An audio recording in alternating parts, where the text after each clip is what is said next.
Y'all back in there with a very special video. Um, I just felt like randomly going live. I was contemplating if I should just wait till Monday because my channel was uh, struck. So I got a strike on my channel well, I guess I got a strike on my channel last Wednesday, last Wednesday afternoon. So we'll talk about that maybe later, something like that. But I just had the random inclination to go live tonight. And I always say this when I do a live, but I might not keep this up. But I might. I'll probably end up keeping this up. Just it's cool to do a random live every now and then. That's not a class. I don't know if this dude jipped me off. You know, it's cool to do a little stream that's not a class or a Talk Your Shit Tuesday or whatever the case. Just a little laid back. For whatever reasons, when I do these little laid back talks, they get sometimes more views than when I do a full class and all this other stuff. So I just felt like I would come and talk to you guys and ask you some questions, or maybe you could ask me some questions. What up, Infinite Charms? Hold on, let me see. Audio recording. I don't know how to get this shit off the screen. Anyway, so yeah, I just felt like I was gonna do I had a little extra time tonight, and I was gonna wait till Monday just to pop up on you guys with a whole new class. I am planning on doing a class on Monday. If it be the will of the Most High, I will be able to do a class on Monday. But and usually I would have just waited till Monday or Tuesday to see you guys, but hadn't seen you last week, so I figure I'll just pop up on you. The strike for my channel just got take well the strike didn't get take off of my suspension, which just expired yesterday. So technically, I could have done a stream yesterday afternoon. I checked in the morning and I was still suspended, but then by the afternoon, my suspension had lifted. So technically, I could have done a stream yesterday, but I had it fully prepared and I wasn't even sure if I wasn't sure if I was going to be able to go live. Where are these? Oh, hell no! Come on now.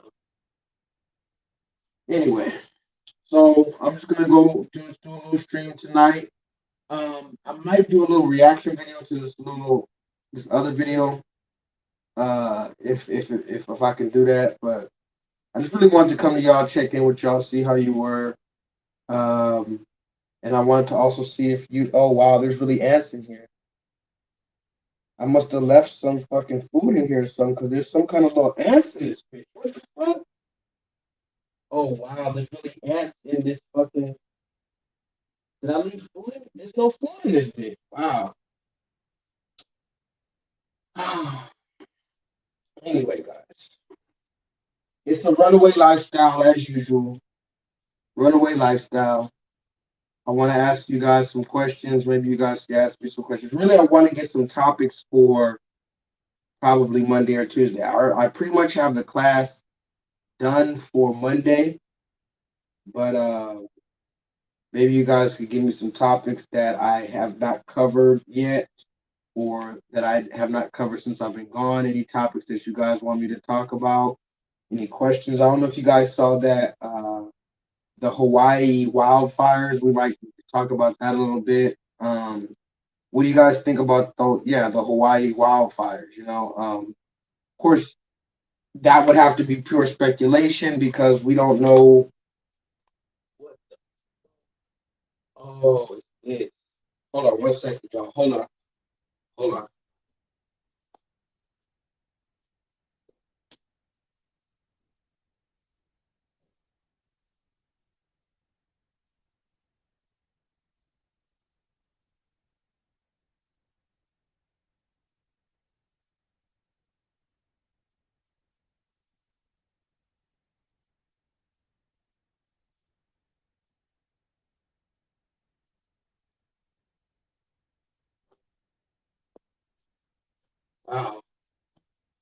I left something in here, and I don't even know how the ants got on this bitch. It's not even real.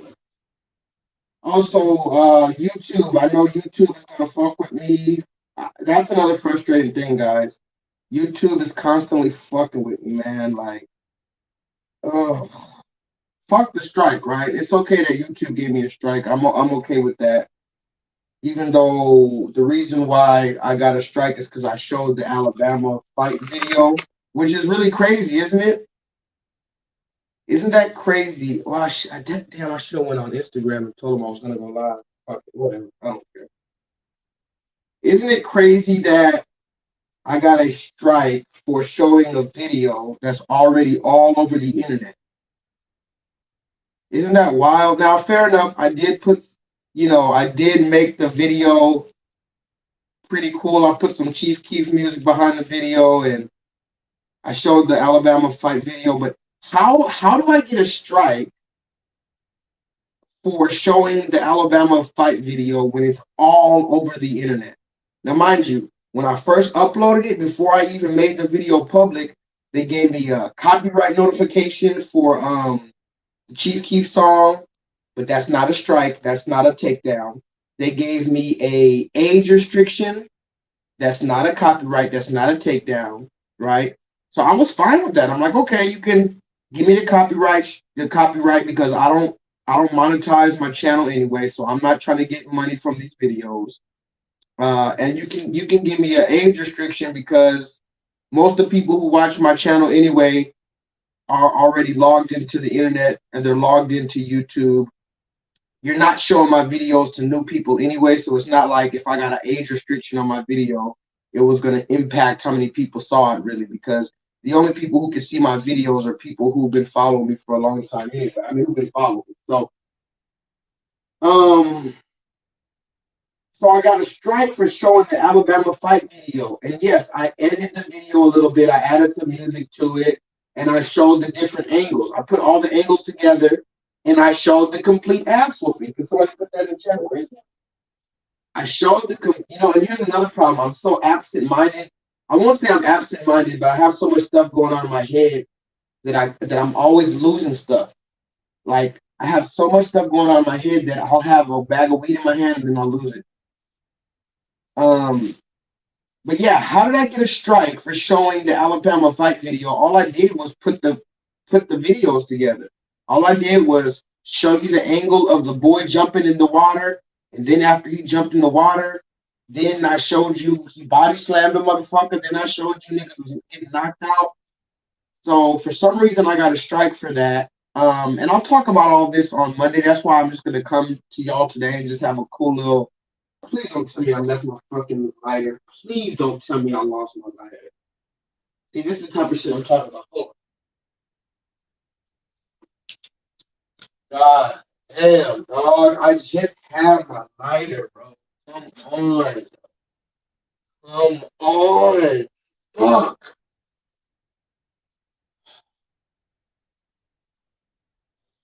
How do I lose this type of shit? Bro? Hold on.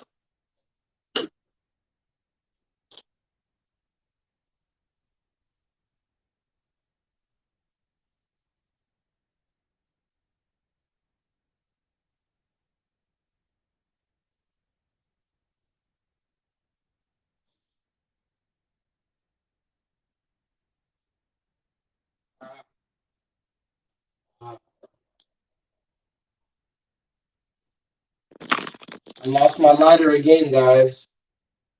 Looks like we're gonna have to go take another trip. Looks like we're gonna have to go take another trip. I'm gonna have to go spend some more motherfucking money on some shit that I just had.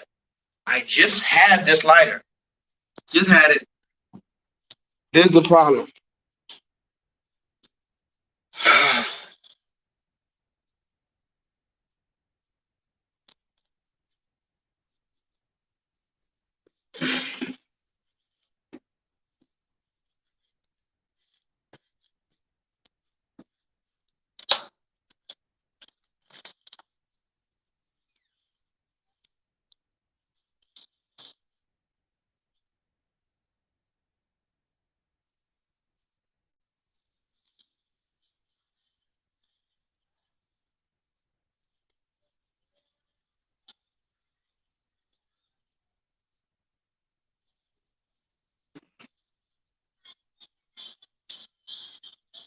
Anyway, so I'm just gonna come and talk to y'all today. Quick little conversation. I have a class planned for Monday. If you guys are just getting in, it's because my channel got a strike. Luckily it's only technically this is like my fifth strike. You're only supposed to get 3 strikes on YouTube. Anybody that knows anything about YouTube, you could only get 3 strikes. I probably have already had like 5 or 6 strikes on this channel. The only reason why I didn't get my channel deleted is because every time I get a strike, I'm able to just keep it cool for a little while until the strike expires. So if y'all don't know how YouTube works, basically you have, hold on, let me make sure y'all can hear me. What up, De Facto? What up, Jay? So basically you get 3 strikes on YouTube, but every 90 days, one of your strikes gets expired. So as long as you don't get 3 strikes within a 90-day period, one of them's gonna fall off, right? And I don't know how I keep on losing my goddamn lighters and shit like that. That shit just pisses me the fuck off. Oh, come on. Wow, now the gate doesn't work. Oh, hold on, guys. Yeah.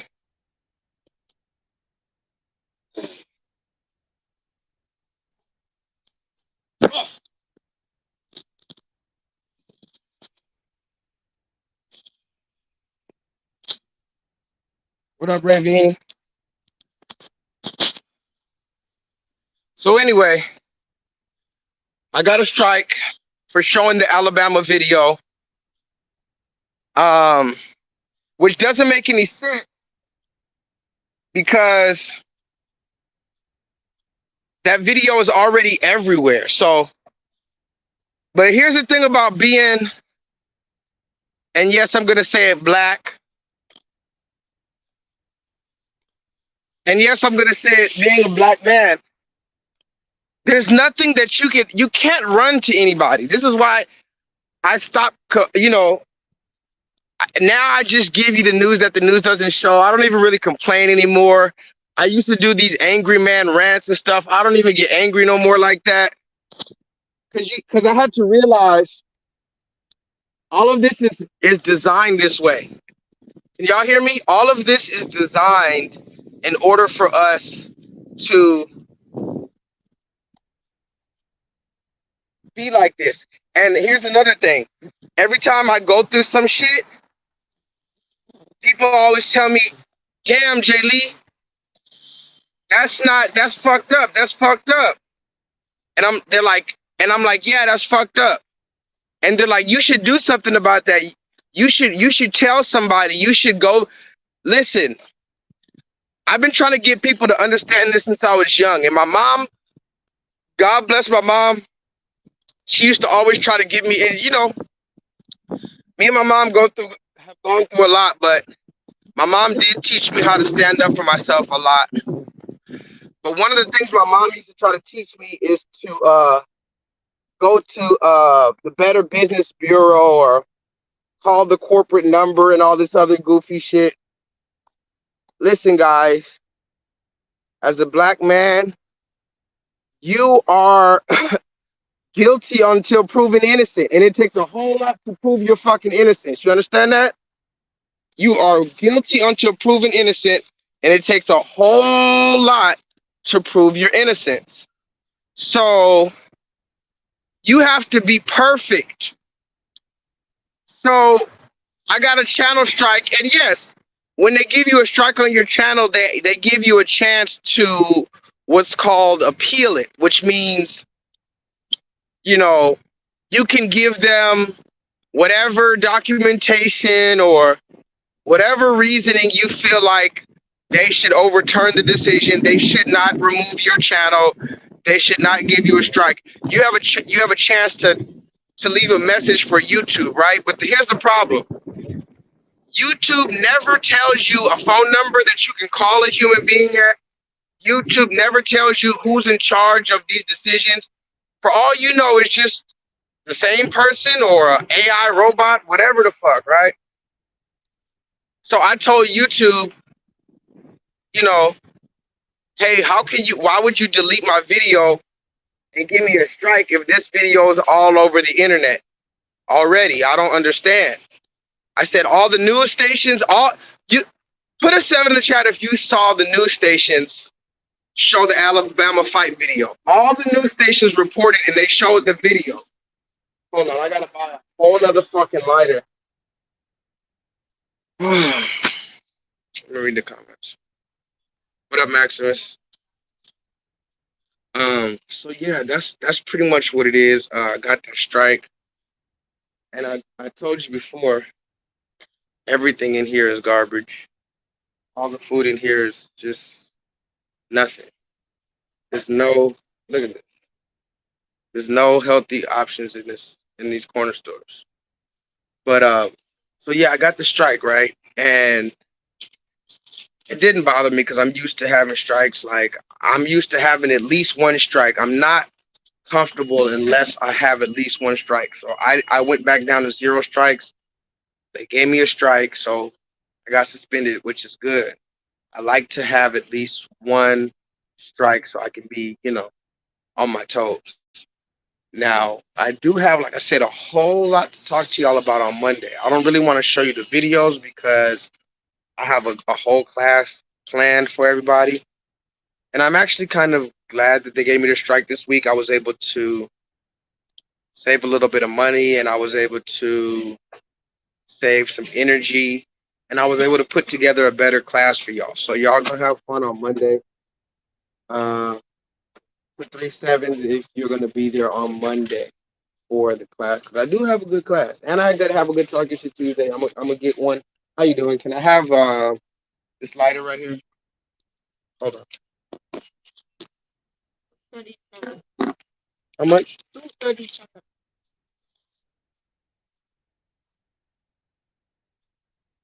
Can I give it 235?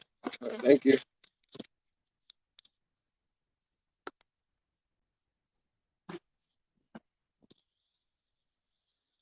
So yeah, y'all. We are living in Babylon. Somebody put that in the chat. We're living in Babylon. What did Bob Marley say? Bob Marley said something like going from Babylon to my father's land or something like that, he said. So forgive me, I look a little crazy right now. You know I've been running around, runaway slave gang. Hurry up and buy. That goes back to my initial point. As a black person in America, you're guilty until proven innocent. Here's the thing. I have a lot of energy, but even I can't fight all of the time. You know what I'm saying? Like, I can't argue and fight with all of this shit because again, it doesn't even matter who's right. It doesn't matter if you're right or if you've been violated, especially if you're a black man. You're going to have to, the moment you speak up, and this is for a lot of black women too, if they've been violated in a legitimate way. I'm not talking about Carly Russell. I'm talking about black women who have legitimately been violated. A lot of the time when they speak up, the conversation becomes about their tone and how hostile you are. So this is the reason why I got discouraged from really speaking. I won't say discouraged from speaking up, but I got discouraged from trying to get justice from America and America's institutions, right? I'm just discouraged from, because yes, so many things have happened to me in my life that are not right. I should be able to go and fix this. I should be able to go and talk to somebody to set this right. What you don't understand is, guys, and I really need you to wake the fuck up. America is Babylon, and it was made to be dysfunctional. It's not just dysfunctional on accident. When I started my channel, I thought America was just accidentally dysfunctional. And if we just do this and do that, if we just say this, if we just show the evidence and we show the receipts, that you can fix it. America is running exactly how it's supposed to run. That's what we need to understand. Does that mean that we stop speaking about injustice? Does that mean that we let motherfuckers violate us? Does that mean that we just shut the fuck up? No, that doesn't mean any of that. But it means that you have a certain level of expectation from this place so that you're not constantly let down. So when they gave me a strike on my channel, I just laughed.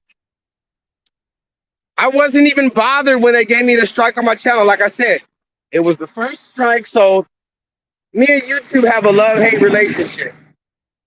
And even though they weren't supposed to give me that strike, I didn't care because I it's like my mom used to tell me this, just try your best, son. My mom used to tell me, just try your best. As long as you try your best, I can't ask nothing else from you, right? Maximus says, the Alabama brawl has energized. Let me sit out here for like 5 minutes while I charge. My battery's kind of low, but maybe I can sit out here real quick and smoke this. No, I'm going to go inside and smoke. Alabama brawl has energized and united Black Americans. White supremacists are still butthurt. Now, this is something deep. Maximus, do you see how they're trying to suppress that video?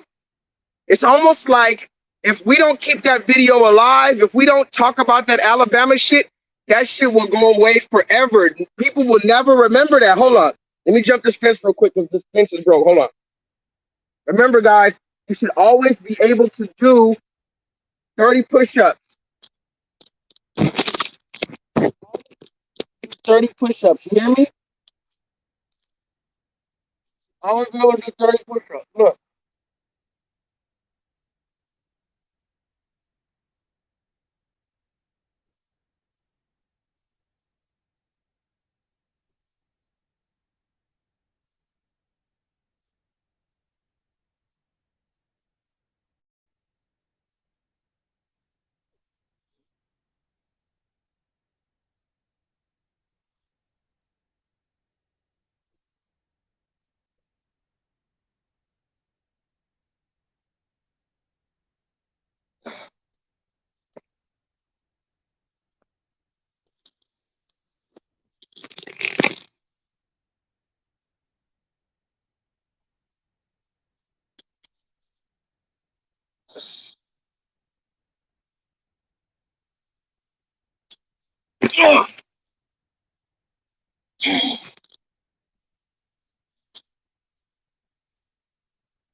You guys notice that Alabama video is basically scrubbed from the internet, or they want it scrubbed from the internet? Let me ask you a question, guys. How did the George Floyd video not get taken down? How come people didn't get a strike for the George Floyd video? Can somebody tell me in the chat, why didn't the George Floyd video get taken down? Why do we see all these videos of Black people being shot and dragged? No, it's not censored. No blurring. No graphic content warning. How many videos have we seen of Black people shot and dragged? Tell me. And why is it that the Alabama video, nobody got shot, nobody got stabbed, nobody got choked to death, nobody got drowned, nobody got suffocated? Why is it that the Alabama video is being taken down? People are getting strikes, age restrictions.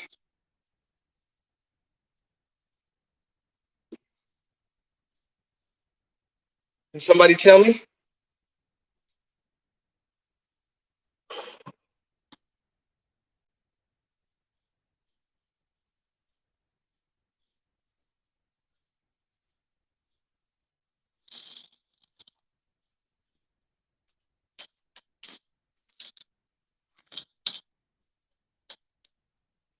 Can somebody tell me?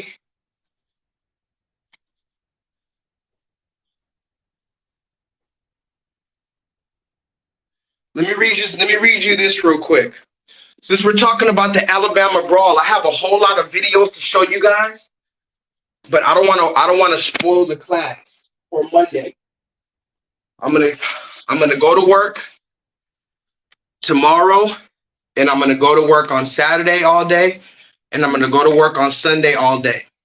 And then on Monday, I want you guys to be ready to have a beautiful class, okay? So I'm not gonna talk about all the recent events of the class. However, I will say a few things. Some of the things that I can divulge right now, just since we're talking. Since we're talking about the Alabama fight, I guess I could talk about a few things with the Alabama fight. Let's see. Just so you know, I got a strike for showing the Alabama fight video. I'm going to upload that to my Patreon. And I made one of the best fight videos of the Alabama brawl. I don't give a fuck what you saw. I'm the one who put all the different views together and made a music video. I made an Alabama fight brawl music video, and YouTube took me down and gave me a strike. They said I was inciting a war. Listen to me, guys. They said we do not allow content that incites war. What?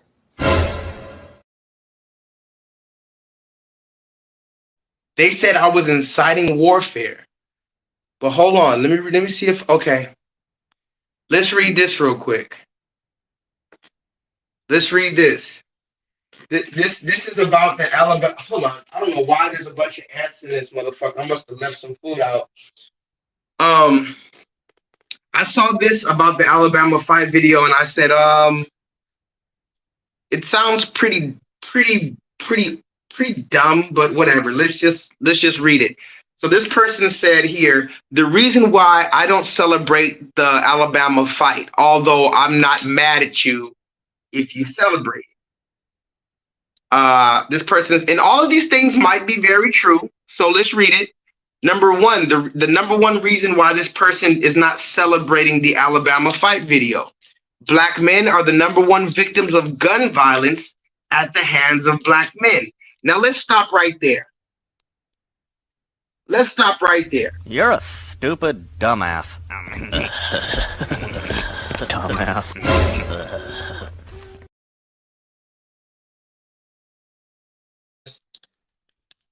Why is this narrative a problem? Can anybody guess why this narrative would possibly be an issue to me or to anybody else? Why is this an issue, guys? Let me read some comments. Let's just stick on number one.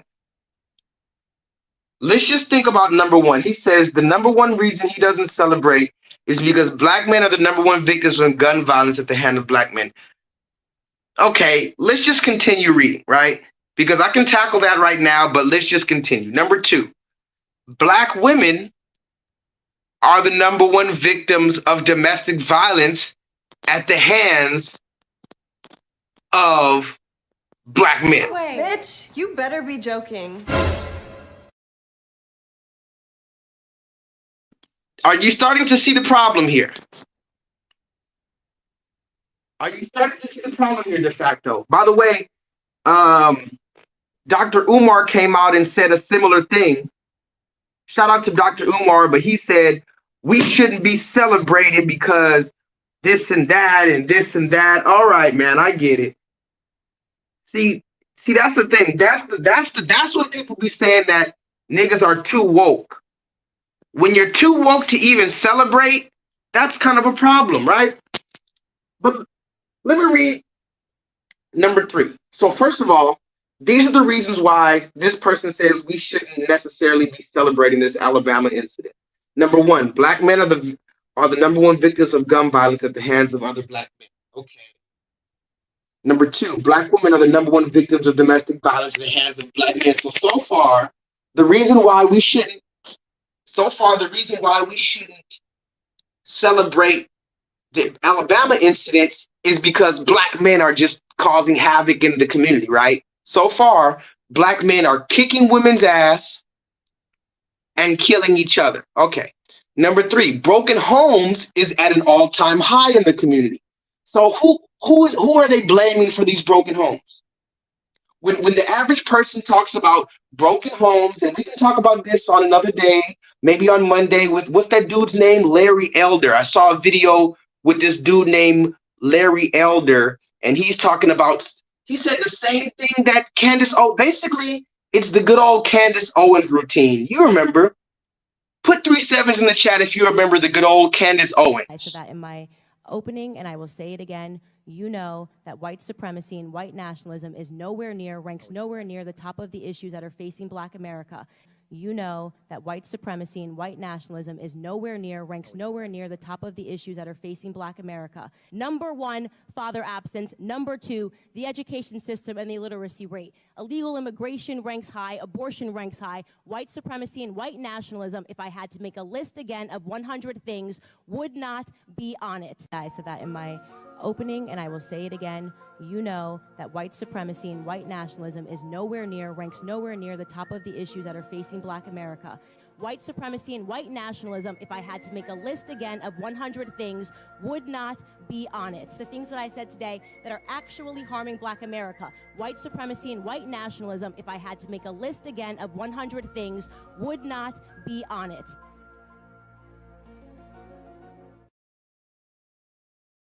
So it's the same, it's the good old Candace Owens, you know.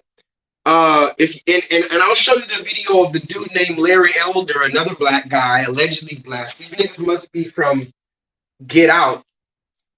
These niggas must be from that movie Get Out, right? These niggas, these are the ones that said, you know, black, you know, the number one thing. This is how you know that this is all a matrix, right? Because here's something. How come? Let me ask you guys this in the chat. Maximus, are you in the chat?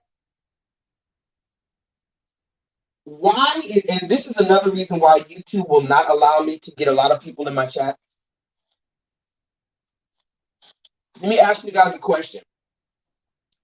Why is it that when... Okay, let me ask you a series of questions. Here's one question. Do you remember in 2020 and going into 2021 when the Asian people got a hate crime bill, and it was predicated off the fact that Asians were being discriminated against, and historically, and they brought up the history of Asians, they brought up everything, they brought up the inconveniences, they brought up the stereotypes, the little jokes that people are making. Do you remember how Asians got bills passed because people were making fun of them? You remember? You remember that, right? If you don't remember, let me read you this real quick. It says the recent high-profile cases of hate crimes in the United States, especially those targeting Asian Americans, have raised concerns about their risk of victimization. Following the onset of COVID-19 pandemic, so we're talking about 2020,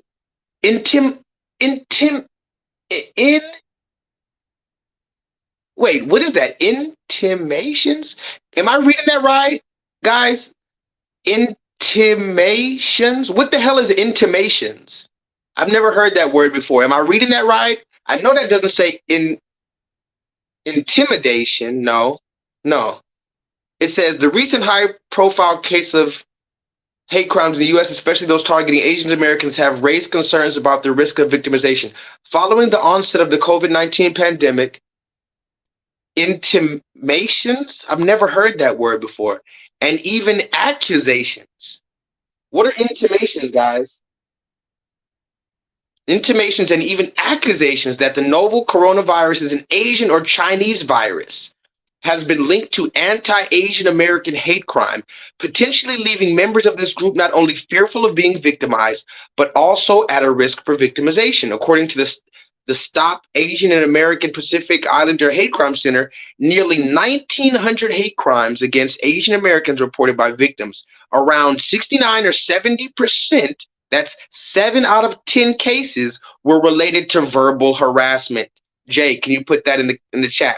7 out of 10 of all of the hate crimes against Asians, so-called, were verbal.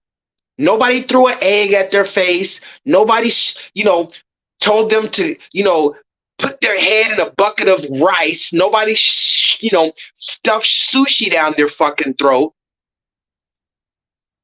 Nobody fucking poked them in the eyes with chopsticks. 7 out of 10 of the cases were verbal, because you were talking about the Chinese coronavirus and all this. So let me ask you a question real quick. Because I'm just, I have a whole bunch of stuff I could talk about, but I'm going to wait till I'm on my computer where I can really get in y'all ass. Let me ask you guys something real quick. Why did we not see any politicians, mayors, governors? Why did we not see anybody of political importance that was Asian coming out on the Breakfast Club or whatever Asian, podcast and telling the Asian community to shut up about Asian crime?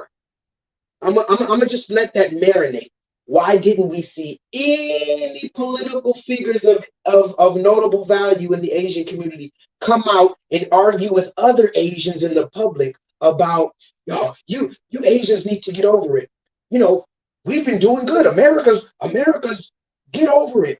Because this is what some Negroes like Candace Owens, Larry Elder, and all these other goofy ass niggas, they come out on the public square and challenge our narrative that we're being oppressed. They challenge our narrative that there's even a systematic enforcement of the ideology of white supremacy. I don't think you understand. Candace Owens is literally saying there is no active white supremacy anywhere. It's nowhere on the list. Larry Elder said white supremacy is nowhere on the list, and then they tell you the number one thing on the list is fatherless homes. See, this is the insensitive, asinine, disingenuous bullshit that I'm talking about. How are you so studied about history and statistics and data and this and that and what happened in 1964, but you don't understand the clear connection between our current state as Black people in America and the systematic enforcement of the ideologies of white supremacy? Furthermore, you say that white supremacy is not a problem, but fatherless homes is. What is that doing, de facto? De facto, what is it doing when you're saying that white supremacy isn't the problem, it's fatherless homes?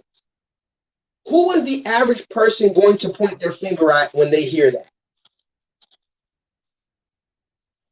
Because this is how they don't go any deeper than that. This is where they stick it to. They just point their finger at the fatherless home. Who gets the blame? And I'm going to ask you another question again. Why is it that there were no Asian people of any notable background, any political Asians that came out and told Asians, hey, stop trying to get an Asian hate crime bill for us. We're all the same. We're all Americans. All lives matter. How come you didn't see any Asians saying, hey, all lives matter? They said, no. When it was time for Asians to get what they need to get, when it was time for Asian protection, when it was time for speaking about the oppression against Asians, all Asians were in solidarity. They were either speaking up about it or they were silent and reaping the benefits. No Asians were coming out and saying, hey, man, we need to stop complaining. Asians aren't being picked on in America. There was no Asians saying that. So how come Black people have so many political figures that are going to come out and tell us that we just need to stop complaining? That's a good question, I think. So let me get back to this. Let me get back to this thing I was showing you, because this is important. Somebody said the reason why we shouldn't be celebrating the Alabama vote video is because, let me see. Where is it? The reason why we shouldn't be celebrating the Alabama fight video is because let's start from number one. Black men are the number one victims of gun violence at the hands of other black men. Jay, tell them why that's a stupid thing to say. Tell them why that's a stupid and redundant thing to say. And then for the other people in the chat, because I already know Jay knows the answer, but for the people in the chat, let me ask you this. Asian men are mostly killed by who? If you had to ask, who are Asian men mostly killed by? How about Arab men? Are Arab men mostly killed by anybody else than other Arabs? Now, mind you, I could be wrong. Somebody can pull up the stats and just prove to me that black people are just killing everybody. But if I were to be a betting man, I would say that based on the whole population of the world, if you go to Asia, the Asians are killing the Asians. Right, Jay? If you go to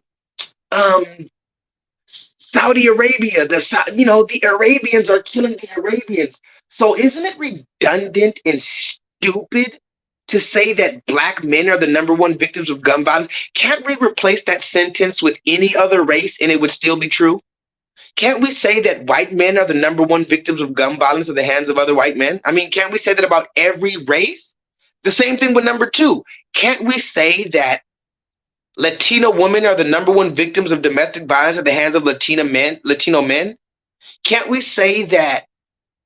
I mean, are you understanding where I'm going with this? These are the type of spells that they try to psychologically put on you to keep you from celebrating, to keep you from having any type of victory, to keep you on this fucking spinning wheel. Now, is it true that we are, killing each other and we need to stop? Yes. Is it true that, the domestic violence and all this? Yes, all of that's true. But these are redundant statements that go for every race. So if other races get to applaud when they stand up for themselves, why can't we applaud when we stand up for ourselves? Can somebody tell me? And look at this person at the bottom. They said it perfectly. They said, can't we have a moment without constantly getting beat over the head with conservative white talking points? Because that's exactly what these are. Larry Elder and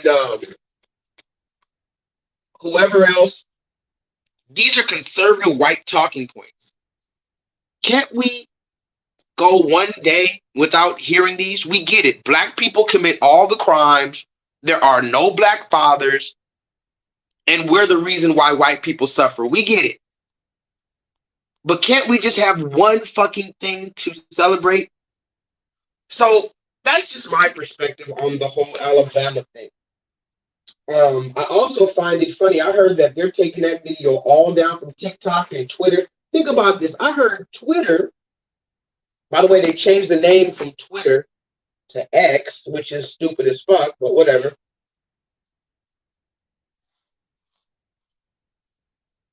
I heard Twitter, I don't even have a Twitter. I heard Twitter has hella porn and shit all over it. They say Twitter has a whole bunch of porn and uncensored shit all over it, but you want to take down the Alabama fight video. Everybody saw the George Floyd video when we did not want to see that. There was times I tried to turn, you know how many videos I've seen on social media I had to turn off? And it's all over my channel. It's all over my timeline. I had to X them all out. I have to close the screen. I have to refresh the page. I don't want to see it, but you let black people get killed all over social media. One fight, one fist fight. You didn't even see any blood. You understand that? You didn't even see nobody with a bloody mouth. And they're giving people strikes and deleting channels and deleting this. And I just think that's crazy. And that also goes to a deeper point, how history can be tampered with. Think about it, guys. They're tampering with shit in front of our faces. If I didn't start this second channel, you would have never known my first channel existed. Do you hear me? if I never started this channel, you would never know that J-Lethal existed, but I've been on the internet for more than 5 years. I have over 5 years of content on my last channel that you will never find because it was just completely deleted. The blackface video, all of these videos, you'll never even know that they existed. How can we trust the history books? They're deleting videos that we saw with our own eyes. You saw the Alabama fight video. Now they're going to either take the video down and silence you or scare you into not talking about it or showing it. Don't you see that's the same thing? If you're too scared to show it or talk about it, it's the same thing as it never happened. It's the same thing as you've been silenced. Here's another thing.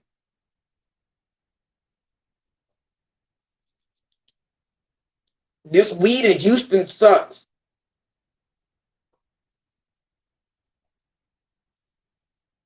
I'm going to just stop going to black people for weed.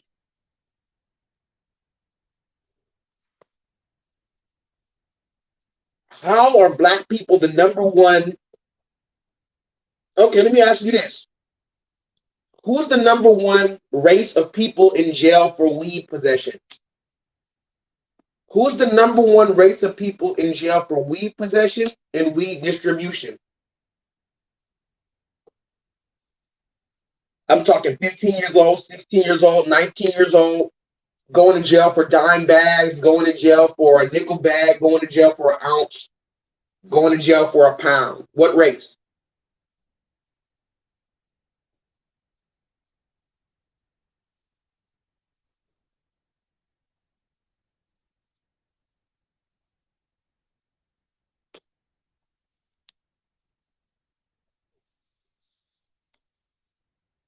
Right. So, Jay, isn't it so how stupid we are currently? Don't you see why everybody takes advantage of us and laughs at us when it's stuff like this? We're the number one people in jail for weed distribution and weed possession. But we don't know how to sell weed. We don't know what good weed is. We don't know what the name of the weed is. We don't know quality. We don't know how to give it to them right. We don't know how to give them a full gram, or we always trying to skimp out. We trying to save a little money here and get it for this and flip it for double. We don't care about our clientele. We don't care about presentation. We don't care about reputation. We don't care about presentation. We don't care about reputation. Don't you see that? But we're the number one people going to jail for weed. We're the number one face of dope dealers and dope heads and crackheads and all this shit. We can't even do crime right.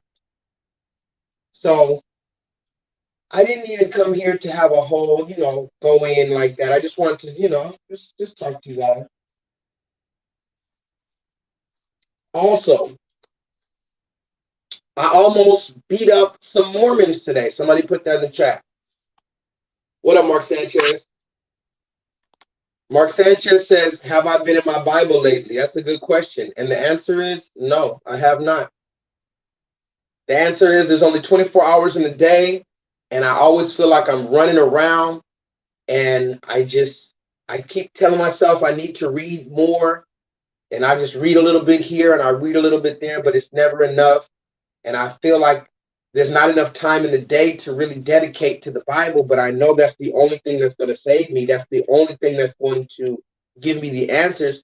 I'm going to tell you guys the truth, Mark Sanchez. If I was deeper in my Bible, I'd be way more powerful in my real life. I'd be way more powerful online. I'd be a better speaker. I'd be able to connect the receipts better.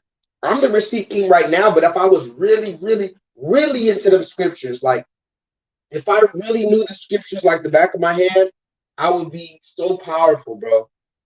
Not even me. I would be a powerful vessel of the Lord. I'm already a powerful vessel from the Bible that I do know and from the scripture that's on my heart and from the scripture that I've read. But if I really studied the scripture and if I really, really, really, really, really remembered and took notes and as they say, study to make thyself approved, I would really be powerful. There's some of these brothers out here, these Israelite brothers that be bringing out these scriptures, like put a fire emoji and a Bible emoji in the chat, a book emoji. If you've ever seen an Israelite brother that can just bring out the scriptures like the book of Ephesians, chapter 7, verse 13, the book of Deuteronomy, chapter 28, verse 19. Like, I mean, in the middle of an argument, that's what you said? The book. See, if I'm gonna tell you a story. What up, Solo? Solo, no lie. Solo knows I'm not lying about this. I was about to beat up some Mormons today. Mark Sanchez, remember you told me to get a GoPro and put it on my chest? I'm really one of these days I'm gonna use the fund from the Patreon. Forgive me. I have some ants. I must have left some food or like a little crumbs in here because there's some ants. And I don't like to kill insects, but I just kind of roughed up a little ant. And now I think the ants, they're on to me. Also, here's another scripture. I'm all over the place. Here's another scripture. Somebody find this scripture for me. It's around the time when he said he's going to make us lie, the Most High God makes us lie in green pastures. Anyway, there's a scripture that says, when you're right with the Most High God, even the beasts of the field and the little creepy crawly things of the field, they'll be at peace with you. All of the animals, you'll be homeless, you'll be outside. All of the animals, the beasts of the field, the insects, the creepy crawly things, they're all going to be at peace with you. There's a scripture that says that. But also, have you ever seen a brother who's really good with the scriptures that can just pull them out like bow, bow, bow, bow? So anyway, I was like maybe 3 hours ago. It was probably about 3 hours ago. I was on the way to the spot where I'm at right now. And I saw these Mormons, right? Like I had just bought a little bag of weed. Look at me. This is another thing. Like, I'm not perfect, but I can't allow some bullshit to just be propagated. So I'm in the hood, right? I'm in my hood, which I chose this to be my hood, but it's black. It's a black hood and some Hispanic people there, right? So I'm pulling off. I just get this little bag of weed from one of these little niggas, you know. I'm like, and forgive me for being all over the place, guys. But let me get this back on the screen. So I'm in the hood and I see these Mormons, right? And first of all, I pull up on this little black dude. He like, you what up? You want some gas? I'm like, what you got, bro? He comes up looking all suspicious. I'm like, what you got, man? What do you have? In other words, listen here, black man. When I tell you, if you ask me to buy some weed and I ask you what you got, I know it's weed, stupid. We've already established that, dummy. I'm saying, what kind of weed is it? Don't tell me it's gas. Don't tell me it's good weed or some stupid shit. Have some sense about yourself. Anyway, so the nigga tells me, yeah, it's gas. It's gas. I'm like, all right, I get it. It's the same generic shit. Everybody has this same generic shit now. And then I went to and I'm gonna get back to my story, but I went to the smoke shop the other day and I asked the dude, like, what is this? And I saw the weed that they're selling at the smoke shop. Mind you, in Texas, weed is not legal like that. But they have buds of weed. Listen to me, guys. The weed is not legal in Houston, Texas, but you can go to the smoke shop and buy big ass crystal buds of weed. That is not weed. It's Delta 9 or some other stupid, goofy chemical shit, and it is not fucking weed. So the nigga at the smoke shop talks my head off with all the scientific shit. I'm like, bruh, I just want to know how the fuck how do I know the difference between weed and this stupid shit that y'all are selling now? Because I think these dumb, stupid niggas are just selling this fake knockoff ass weed. Anyway, let me get back to my story. So I buy this weed, right? And then I'm on my bike. Some of y'all know I have like a little motorcycle thing, like a little scooter, right? So I'm on my scooter and I see these 3 Mormons. Now, I've had a lot of run-ins. I think Mark Sanchez, I showed you that video one time. Did you ever watch it, Mark Sanchez, where I was talking to the Mormon at Chick-fil-A? If anybody didn't see that, Maybe somebody could put that in the chat. Go find that video on my channel and you can put the link in the chat. The video is titled something to the effect of a Mormon tries to convert J-Lethal into the serpent religion, something like that. Anyway, I've had a lot of conversations with Mormons, Jehovah's Witness. I mean, I'm talking Muslims. I'm talking, you know what I'm saying? The everything. I have conversations with all. LGBT, the white man, the feminists. I be having conversations with them all. You cannot say J-Lethal ducks no smoke. That's just on a side note. You cannot say I dug no smoke. So my very first video that I ever got taken down on the internet was when I exposed the Jehovah's Witness. I went up to a Jehovah's Witness acting like I didn't know nothing, even though I still don't know as much as I need to, because as Mark Sanchez says, I have not been in my Bible as much as I need to be. So we all need to be in our Bible more. But the little bit that I knew, I went up to the Jehovah's Witness. I act like I didn't know what I was talking about. And he was passing out the books and shit. I said, who is this right here? He's like, oh, that's the Lord and Savior, Jesus Christ. I said, oh, this man, this is Jesus? What is his name? Oh, that's the Lord and Savior, Jesus Christ. I said, oh my gosh. It's the Lord and Savior, Jesus Christ. Would you believe what the Jesus Christ dude look like? Go ahead, guess. What did the Jesus Christ look like on the Mormon book and on the Jehovah's Witness book that they were passing out? Does anybody want to guess? It looked like this dude right here. And somebody tell me why this is a problem. Can anybody tell me why this is a problem? To pass out a book and say this is God, this is the Son of God. For a white man, let me just cut to the chase. For a white man to pass out this book and say that this man is God, that's just, not only is it pretentious and just self-absorbed, but it's outright ridiculous and, dare I say, disrespectful. I mean, it's just completely ludicrous, don't you think? I mean, that takes the most gall, the unmitigated motherfucking gall to say that this is God, and it just so happens to be, look at this, guys, that's God, and it just so happens to be he looks just like my father.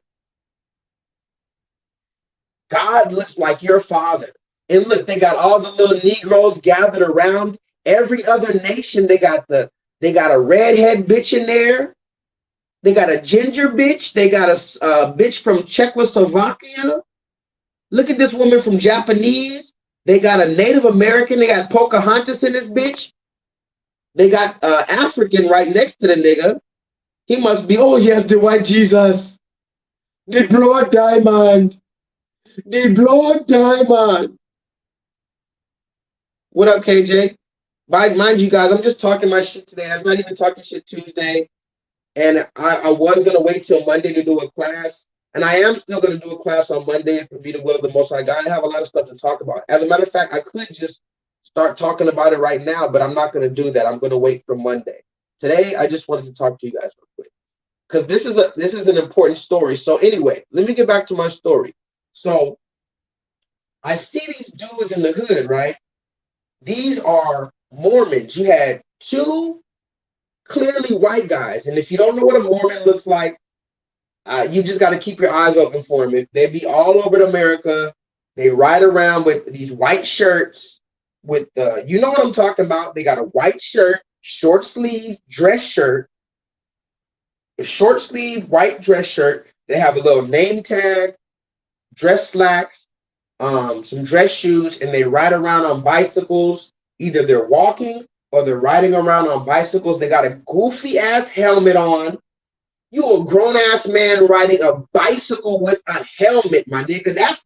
That's strike one right there.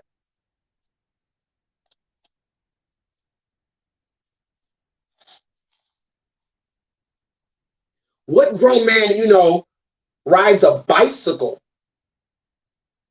Shit, I ride my motorcycle without a helmet. Now that's not smart. But I ride my motorcycle without a helmet. This nigga's on a bicycle going 7 miles an hour with a helmet on. And why are these Mormons in all these, why are they always white? With maybe, you might have one paper bag, beige, waffle colored ass nigga, barely passed the brown paper bag test ass nigga with them. You might have a Latino with them. You might have some kind of racially ambiguous, I don't know, Mediterranean ass nigga. So anyway, I just bought this little weak ass bag of weed, and I see these 3 Mormons. Now, sometimes, especially lately, I just keep on going about my day. I've already exposed these guys over and over, right? And I know what they're about. I've had many run-ins with the Mormons, particularly the Mormons, because the Mormons, I'm like, who the fuck are y'all? Why are y'all in the hood? Why are y'all always white? And why does that book always have a goddamn white Jesus in it, and you're in the hood pushing that bullshit? Right? So I saw them, I was on my bike. So I pull up on his ass. I pull up on his ass. I'm like, it's 3 of them. 2 white guys, 1 Latino dude. And I saw him, and I saw them, they were looking at these 2 girls. These 2 girls had their ass out walking in front of them. They was over there looking like that. I'm like, yeah. So anyway, I pulled up on them, right? I didn't even record. Like, that's the thing. I be trying not to record some of this stuff, because here's the thing. If y'all don't know anything about recording or being a journalist or stuff like that, maybe you guys do know this. When you pull out a camera, that changes the dynamic of the whole interaction. It changed, a lot of the chemistry has changed. The organicness might be changed. You might spook them. You might scare them. They might start trying to act tough. They might try to run away. So once you pull the camera out, people start thinking about, I might lose my job. This is going to go on the internet. Blah, blah, blah, blah, blah. They don't want to be. So sometimes I just like to live in the moment and really see what this is going to do. What's going to happen? Now, if I had a GoPro on my chest and I could just press the button and you guys could watch what's happening, that'd be cool. But a lot of times I don't got the time to just pull out my phone, because then that's going to just fuck everything up. And you got to be in the spiritual moment. So I pulled up on these 3 white dudes, or 2 white dudes, 1 Hispanic. And I'm just like, hey guys, how y'all doing? And they're just kind of standing around there, and then it looked like they might have been about to leave or something. I don't know. Anyway, I'm like, hey, how y'all doing? What y'all doing over here? I'm like, what y'all teaching over here? What's this book? And they had a Bible in their hand. I'm like, what's this book? What y'all teaching? What y'all teaching? I'm like, y'all teaching about the Lord and Savior Jesus Christ? They said, yeah. And I said, okay, cool. I said, let me ask you guys, what does sin look like today? What does sin look like today in 2023? He said, the same thing it's always looked like.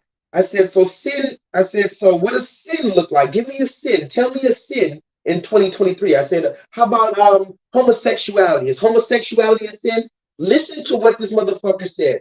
The first motherfucker said, he just put his hands up like this. The second motherfucker said, no, being homosexual is not a sin. Out of pocket for that shit. Way out of pocket. What do you gain from that? I get sick of y'all. I want to call you one. Call you one. I told him that. I said, I want to call you one. I asked God, I was like, God, should I call this nigga one? I want to call him a funky dog head bitch. You already know that. I'm not lying. This just happened today, and I said that's what made me go live. I was about to literally fight some Mormons today, and I don't even know if they knew it. They felt me turning up, but I don't even know. And I said you better have a weapon, or you better know karate. You better literally know technical karate, mother. Not even karate. You better know the ancient Bruce Lee karate. You hear me? If you just know karate, I'm whooping your ass. Karate does not work with me. You better know karate. Okay? Now, let me tell you what happened. So I'm like, I said, is homosexuality, is that a sin? This motherfucker says no. He looked me dead in my face and said no. I said, I looked at and this is how it's spiritual. I'm telling you, it's so spiritual. Every time they have these Mormons, there's always one that's in charge of the other two. Listen to me, guys, because this is important. When you have these Mormons out here, they ride around usually 3 deep, sometimes 2 deep, sometimes 4, but usually 3. When they're 3 deep, they always have the number one person who's in charge. He's the one that's telling them where to go, telling them what to say, and most importantly, telling them when the fuck to get out of Dodge because shit's getting too real. I've noticed it every time, because right when the shit get real, how the fuck, and on a side note, how the fuck do you have all these Jehovah's Witnesses that used to just be banging down the door? Do you remember on the movie Friday, the very first scene of the movie Friday, he's sleeping, and then you hear a banging at the door. Who's the one that woke up Craig in the morning? Does anybody remember? Who woke up Craig in the beginning of Friday? Who started the whole movie? The fucking Jehovah's Witness ladies. You remember that? They wanted to talk about the Lord Jesus Christ. And then remember, he was like, nah. He closed the door. She was like, well, fuck you, you old half-dead motherfucker. Yes, that was the Jehovah's Witness. Now, let me ask you this. What would the Jehovah's Witness do if Craig came to the door and said, yes, let's talk about Yeshua, the Black Christ. Let's talk about the Black Christ. Yeah, let's talk about it. I was rooting for you. We were all rooting for you. How dare you? Learn something from this. Somebody tell the Jehovah's Witness that we were rooting for them. We were all rooting for them. Somebody tell the Mormons, we were rooting for you. We were all rooting for you. The problem is you came with that white Jesus in your book. You came only to the hood, and you came with this all white on. And I told them, I'm going to go back to the story. So these are the 3 dudes earlier today. 2 white dudes and the Latino dude. So in the parking lot, the Latino dude's not, he's just frozen. This is another thing. Like I'm starting to believe this NPC thing. If you've ever heard anything about the NP, put a fire emoji. No, put a robot emoji. Put a robot emoji in the chat if you ever heard of an NPC, or if you ever went down the NPC rabbit hole. Maybe these niggas are NPC. The Latino dude, he just froze like this. The white dudes, the white dude in charge, this is how you know. Anytime I'm telling this, I'm only talking to the ones of y'all spiritual gangbangers. Somebody put that in the chat.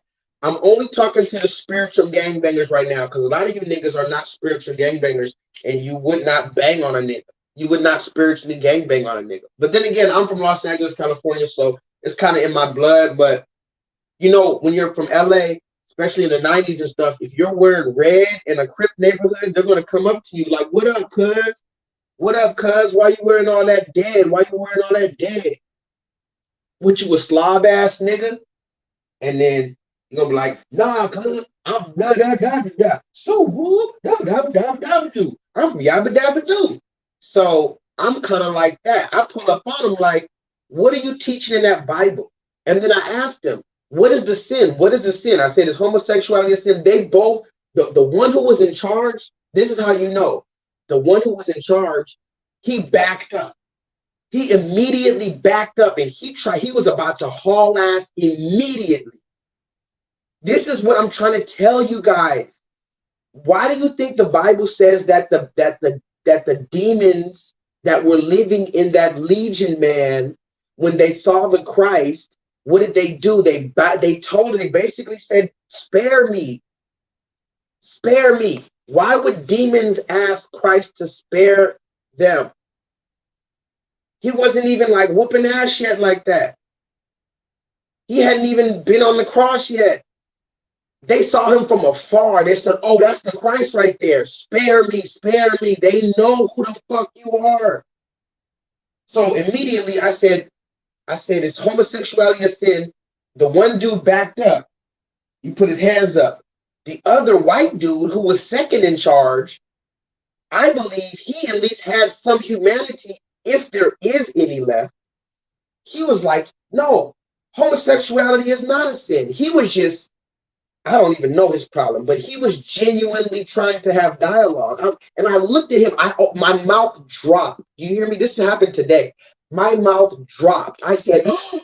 And I looked at the dude in charge. I looked at the dude in charge like, I was like, and and everybody just started pointing at each other. Have you ever seen I wish you could see this video that in my mind would just happen.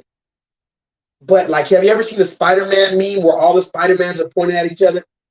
Immediately, everybody started pointing at each other. Like, right when he said homosexuality is not a sin, I went like this. And I looked at the main dude. I pointed at the main dude. I'm like, and I pointed back at the dude who said it. And he was like, and he pointed at him. The Latino dude everybody started pointing.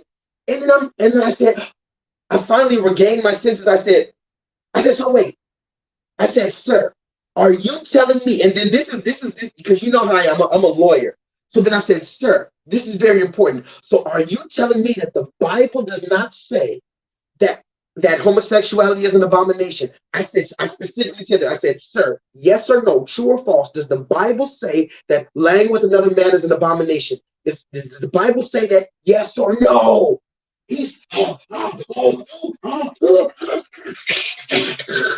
I was like, oh my God. Man.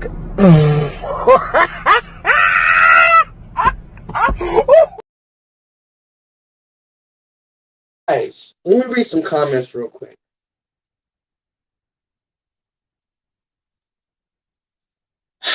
Seventh house. Listen, seventh house, have you ever seen some Mormons? Like, what state do you live in, seventh house? Have you ever seen Mormons? They have the shirt, the little white shirt. They're riding around talking about white Jesus.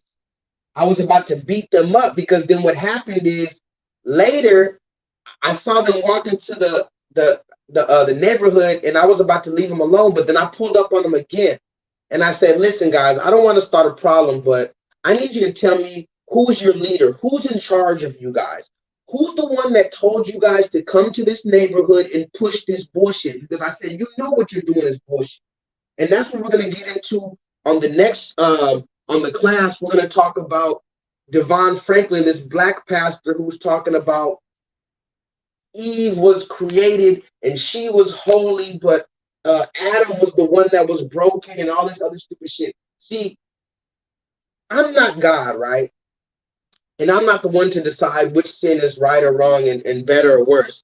But I just feel personally that, yes, you know, certain sins are more dangerous to the collective than others, right? Like if I watch porn and masturbate, that's not as dangerous to the community as if I go and shoot 10 people in the head. Can we understand that?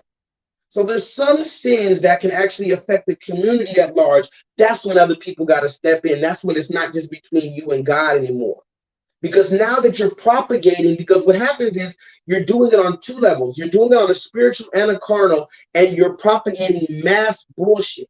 So on a spiritual level, you're keeping our people subjugated and oppressed up under you. But on a carnal level, you're continuing the systematic enforcement of the ideologies of white supremacy, and you know it. So now I just want to fight because I'm feeling all type of disrespected. You're in my hood. You're white as fuck. You know you don't stay around here, motherfucker. Who sent you? Who's your boss? Why is white Jesus in your motherfucking book? How are you going to say that homosexuality is not a sin? What are you teaching? How do you have a Bible? What the fuck? Are you listening to me, guys?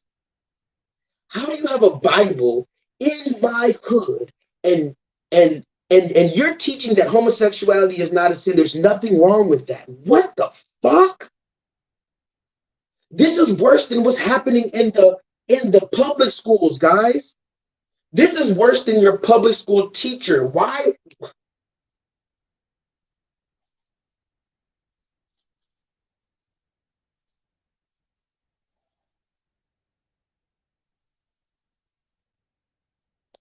This is worse than your public school teacher, guys. The public school teacher didn't claim to be a child of the Most High God. You understand that? The public school teacher is just a public school teacher. So if they're teaching that LGBT shit, that's fucked up, but it's not as fucked up as somebody who's claiming to be pushing the Bible, also pushing. Didn't they say that this is like the reason, this is alongside the reason that Christ flipped over the tables, right? Because you were specifically using God to for your own thing, right? Knowing that it's not. See, here's the difference. And I'm going to say this again about the black pastor when we talk about him. Let's just say I feel like I'm an Israelite. I feel like black people are the Israelites. I feel like the curses pertain to us. I feel like we were in Egypt in slave ships. I feel like Egypt is the place of bondage. I feel like we are those people, right? Let's just say I truly feel like that, and I'm on the internet propagating that. That might be dangerous if it's not true, right? But at least I truly believe it.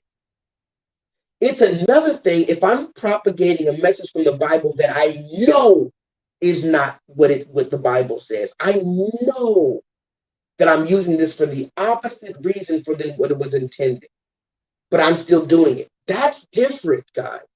You're not going to catch me pushing out something that I don't at least believe it. It might be crazy. I'm not like, I believe that the Bible never said that we can't slap the fuck out our woman.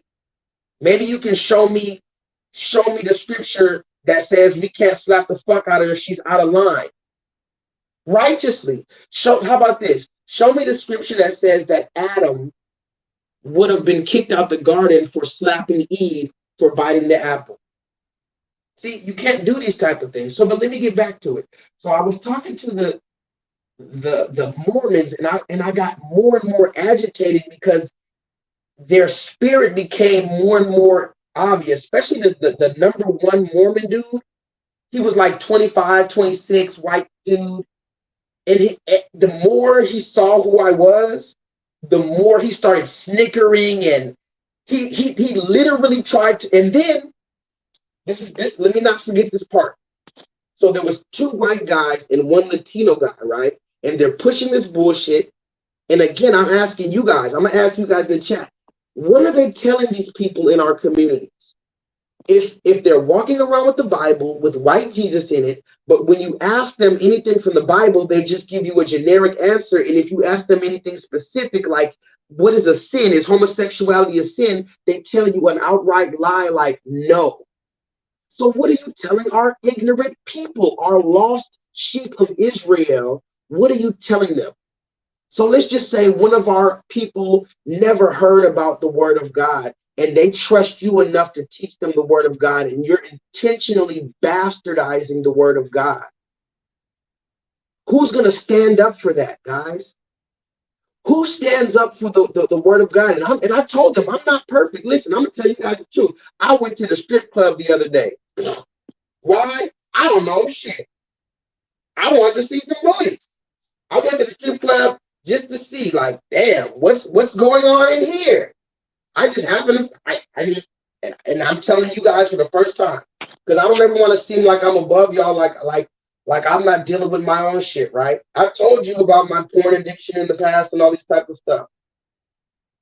But there's a stark contrast between going to the strip club and getting a lap dance maybe, or enjoying the scenery with a little shot, versus using the Bible to purposely like lie. Like, that's crazy to me in the hood. And this is where I want to say this last thing about this story, then I'm gonna move forward. So they had the 2 white guys and they had the 1 Latino guy. They're in a hood. The Latino guy can barely speak English, but he understood. I start talking to the Latino guy. I start telling the Latino guy some stuff in Spanish, like, hey man, look, you know, I said in Spanish, these are the fucking white devil. I said, they're lying, all da da da da da da, mentirosa. I said, pinches mentirosos. I said, fucking gringos, diablos. It's fucking da da da da da da. I said, I was telling them, I said, our people, a lot of the, and he was an indigenous Latino guy. I'm not talking about them fucking fake ass whatever. I mean, you know, whatever. But there are a remnant of the Latinos who, yes, are the children of God as well. And so I said, man, like they're in our hood, like doing this, like what the fuck, you know? Why did the white dudes start trying to literally grab him to take him away? They're literally putting his, the one was putting his hand on his shoulder to drag him away.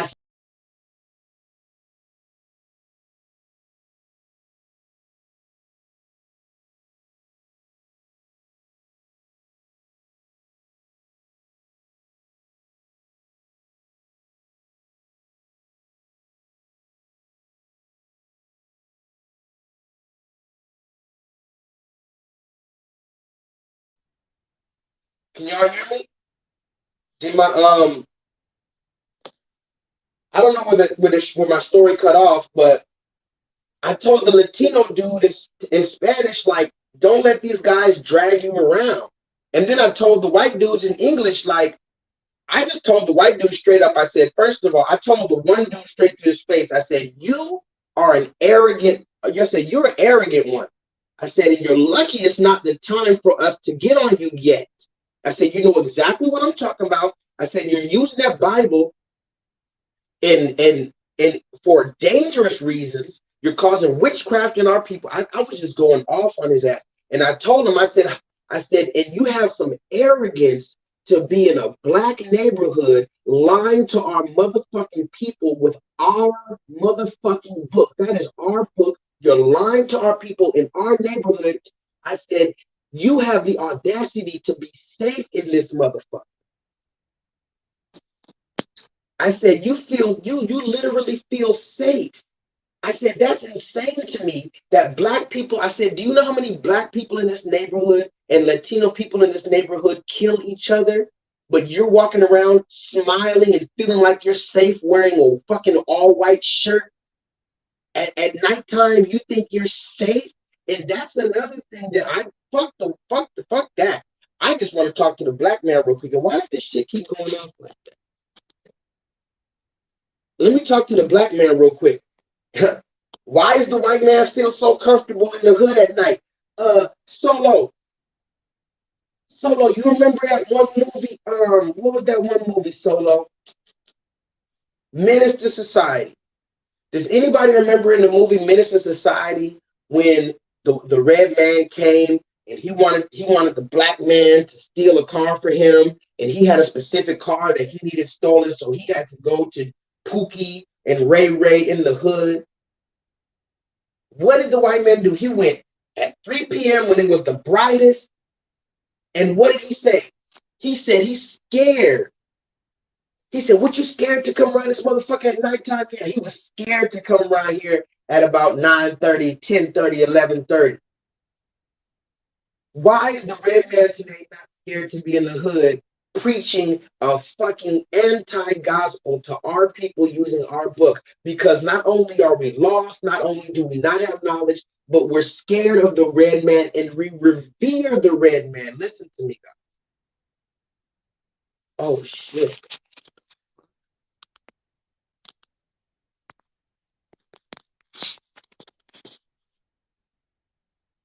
Do you hear me, guys? I don't know why my shit keep cutting off. We are scared of the red man, and I'm not saying that we need to bring any violence to the red man, but we are scared of the red man, and we revere and worship the red man. That's why the red man knows he can ride his motherfucking bicycle in the hood preaching our book. He changed the color of Christ to a white man. Now he's in our neighborhood telling us to go spend money at his church. Think about how somebody needs to write this down and put it into Chat GPT or something like that. Like, let artificial intelligence figure this shit out. A white man who got another white man, and then he got a stupid, gullible Latino because he can speak Spanish to the Latinos in there, and he got that Latino and dragging him around to preach a false white Christ using our book in our neighborhood on a nice bicycle. Don't you know in the 90s in my hood, niggas would have got robbed for that bike. White boys wouldn't have felt comfortable coming through the hood like that, especially preaching some bullshit. See, that's the thing though.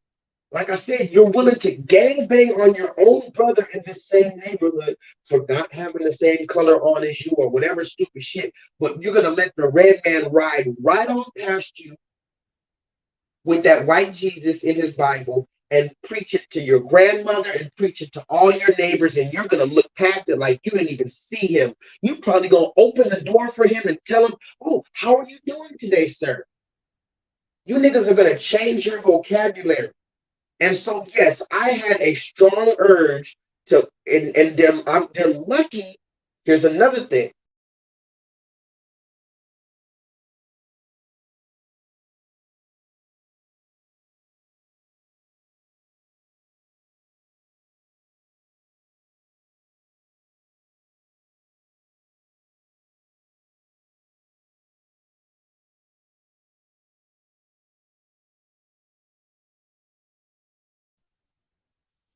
I don't know what's going on with my internet, but I'm coming out with another shirt that's going to say, you're lucky I believe in God. Why? Because there's so many instances in which I was going to go batshit crazy. The only reason why I didn't go crazy is because I believe in God. Do you understand that? The only reason why I haven't gone batshit crazy physically on some people is because I believe in God. So today I was about to pull up on those Mormons after I saw that they just thought shit was all sweet. After I told them, I said, you're lucky because I said, you're going to get, the time is coming very soon where we're going to pull up on your ass. We're going to rip that Bible from your hand and we're going to beat you with it. I told them that because they start acting like, oh, yeah, okay, we got to get out of here. Okay, I said, okay, cool. Since you don't want to listen, the time is coming soon where we're going to grab that Bible and beat.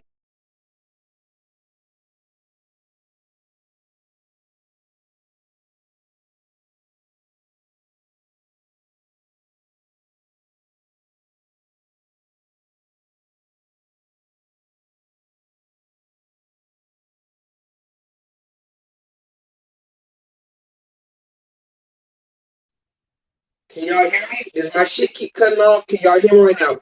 Put 3-7 in the chat if y'all can hear me. I don't know why my internet is doing it.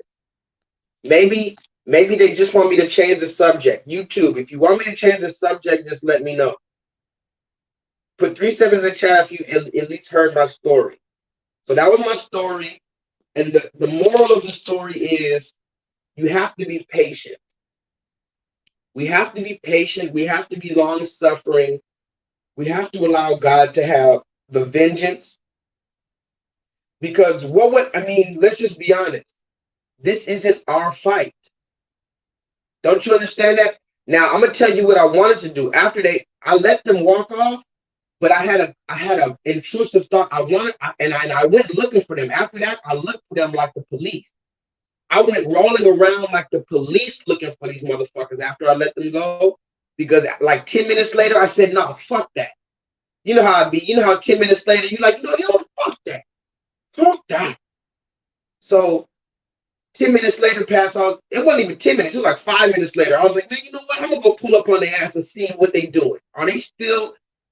Luckily, they went in the house. I couldn't find them. They went in the house quickly because I had a strong urge to find them and pull up on their ass and fight. And I mind you, it was 3-on-1. I guarantee the Latino dude would have ran. So it would have maybe been 2-on-1. And like I told them, the only way you're going to beat me is if you have a weapon or if you know martial arts. If you know actual martial arts, you probably going to beat me. But that's it. If you're just a regular person, I'm about to smash you like you're going to have to like I'm going to have my way with you, okay? So I didn't find them, but I'm glad I didn't find them because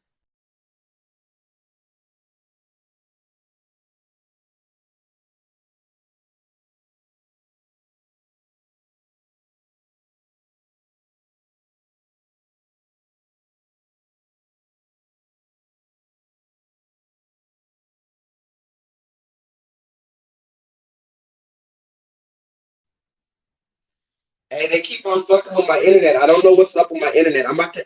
Okay, YouTube. Let me finish the story. Goddamn, and I'll be done with the story. YouTube does not want me to tell the story. Anyway, I was about to fight them, or not fight them. I was at least gonna pull up on his ass and snatch the Bible out of his hand. Like, man, give me that shit, put your ass nigga.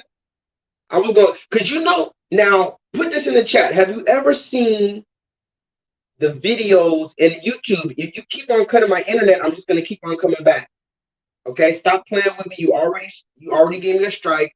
This is all for entertainment purposes. This is not a true story. Somebody put that in the chat. This story that I'm telling you guys right now is fictitious. It's just for educate. It's just for entertainment purposes. Anyway, put this in the chat if you've ever heard of this. Stolen valor. Can somebody put that in the chat? Stolen valor. Stolen valor.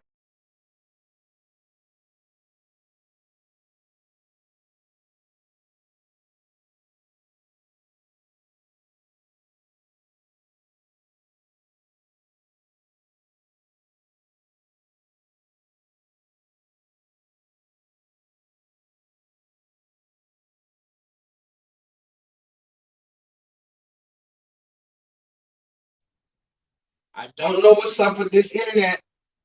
Stolen valor, guys. Go look that up on YouTube. Go look up stolen valor on YouTube. And can somebody put the definition of what that is? If you know what that is, put the definition of that in the chat. KJ, can you hear me? Am I back or no? I know they're about to fuck me up again, huh? Let me see something. Let me see if I'm gonna try to go outside real quick. Wow. Can y'all hear me? Y'all, can y'all hear me?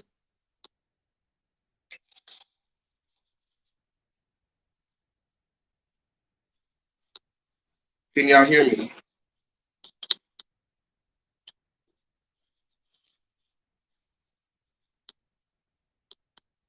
Hold on.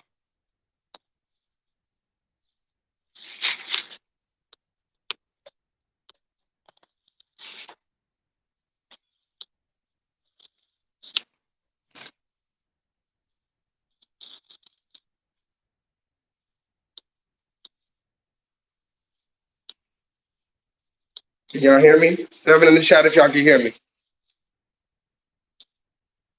7 in the chat if y'all can hear me. I'm gonna come out here for like 10 minutes because my battery's kind of low. Stolen valor, guys. Have y'all ever heard of that? Stolen valor. What is that? What is stolen valor? If you go look up that on YouTube, what that is basically people who served in the military or they served in the army or whatever the case, and you know they had some so basically anybody who serves in the military, they'll tell you all about this infantry and all this other stuff. I was in this brigade, I was in this infantry, I was in this and that and the third, right?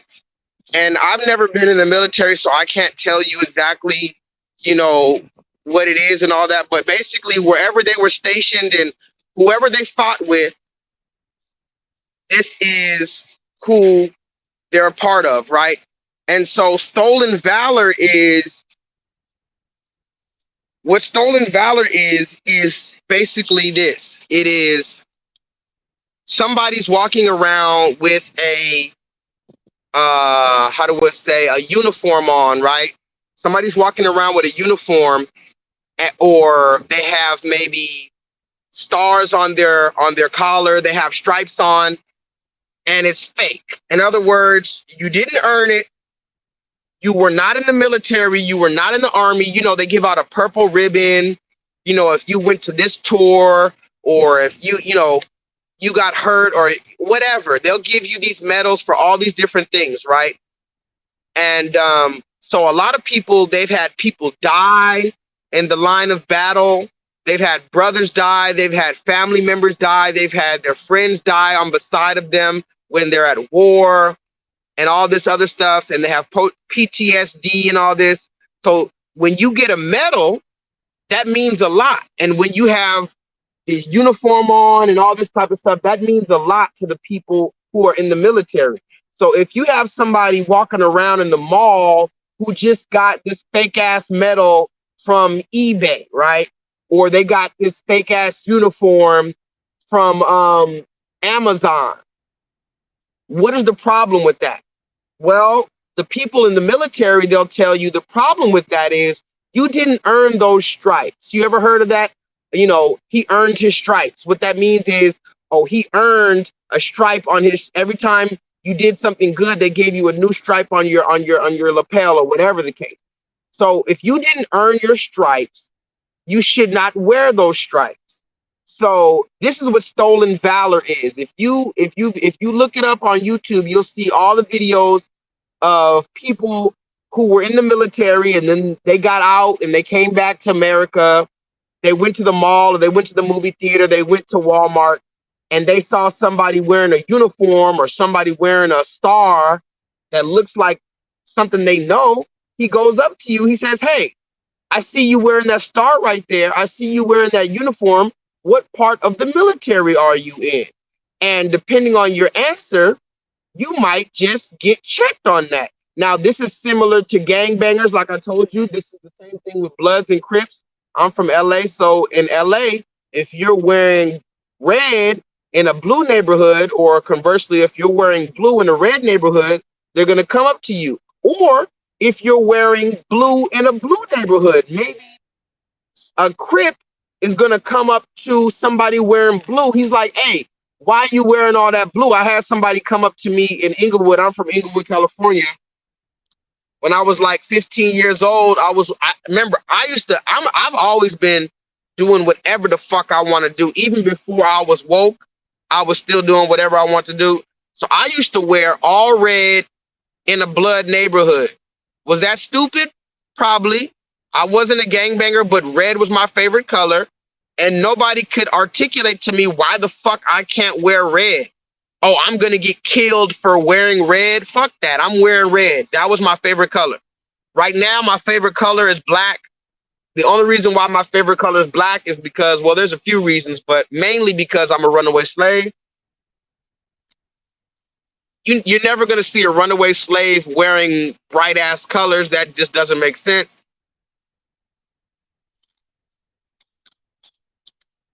But maybe I remember this one time, this dude, I was wearing all red. I had some red Solo Dolo. You remember Tupac had a clothing line? Tupac had a Machiavelli clothing line. I was wearing these Machiavelli Tupac jeans, and they had like red bandana print, and I had like this red shirt and a red do-rag, a red beanie, and some red shoes. And this dude came up to me and he was like, blah, blah, blah, blah, blah, blah, blah, blah, blah. I was like, "Nah, bro." I was like, "It's cool, man. I don't bang. I like wearing red." And he was like, "Oh, okay. I just wanted to make sure. I wanted to see if you was false claiming or whatever the case." In other words, this was a blood who saw another blood, and he wanted to see if this blood would. No, what happened was he pretended to be a Crip. That's what it was. I was wearing red, and the blood came up to me pretending to be a Crip to see if I was going to rep being a blood, if I was going to continue to be a blood in front of a Crip. But it was okay. I'm going to say it one more time just for anybody who doesn't understand it. I was wearing red in California. I was about 15 years old, wearing all red.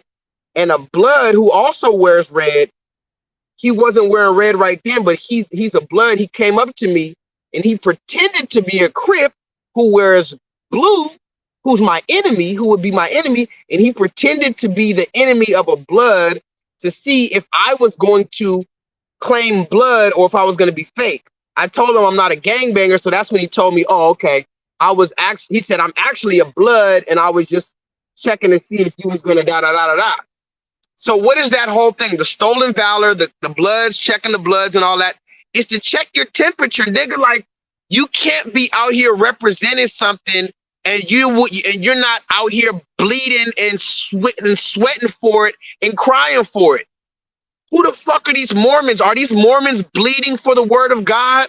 Are these Mormons crying for the word of God? Are these Mormons sweating? Have these Mormons become homeless and have they become vagabonds? Have these Mormons become the public enemy of the state? Have these Mormons had their YouTube channels shutting down for speaking this? Why?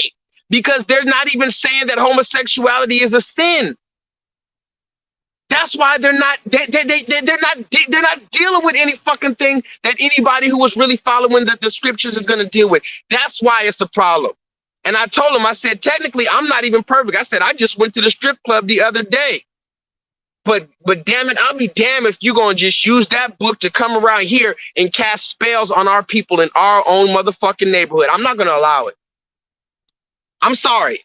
And it's only because God calmed me down and he told me to give them dudes time to get out my face, and I couldn't find them again.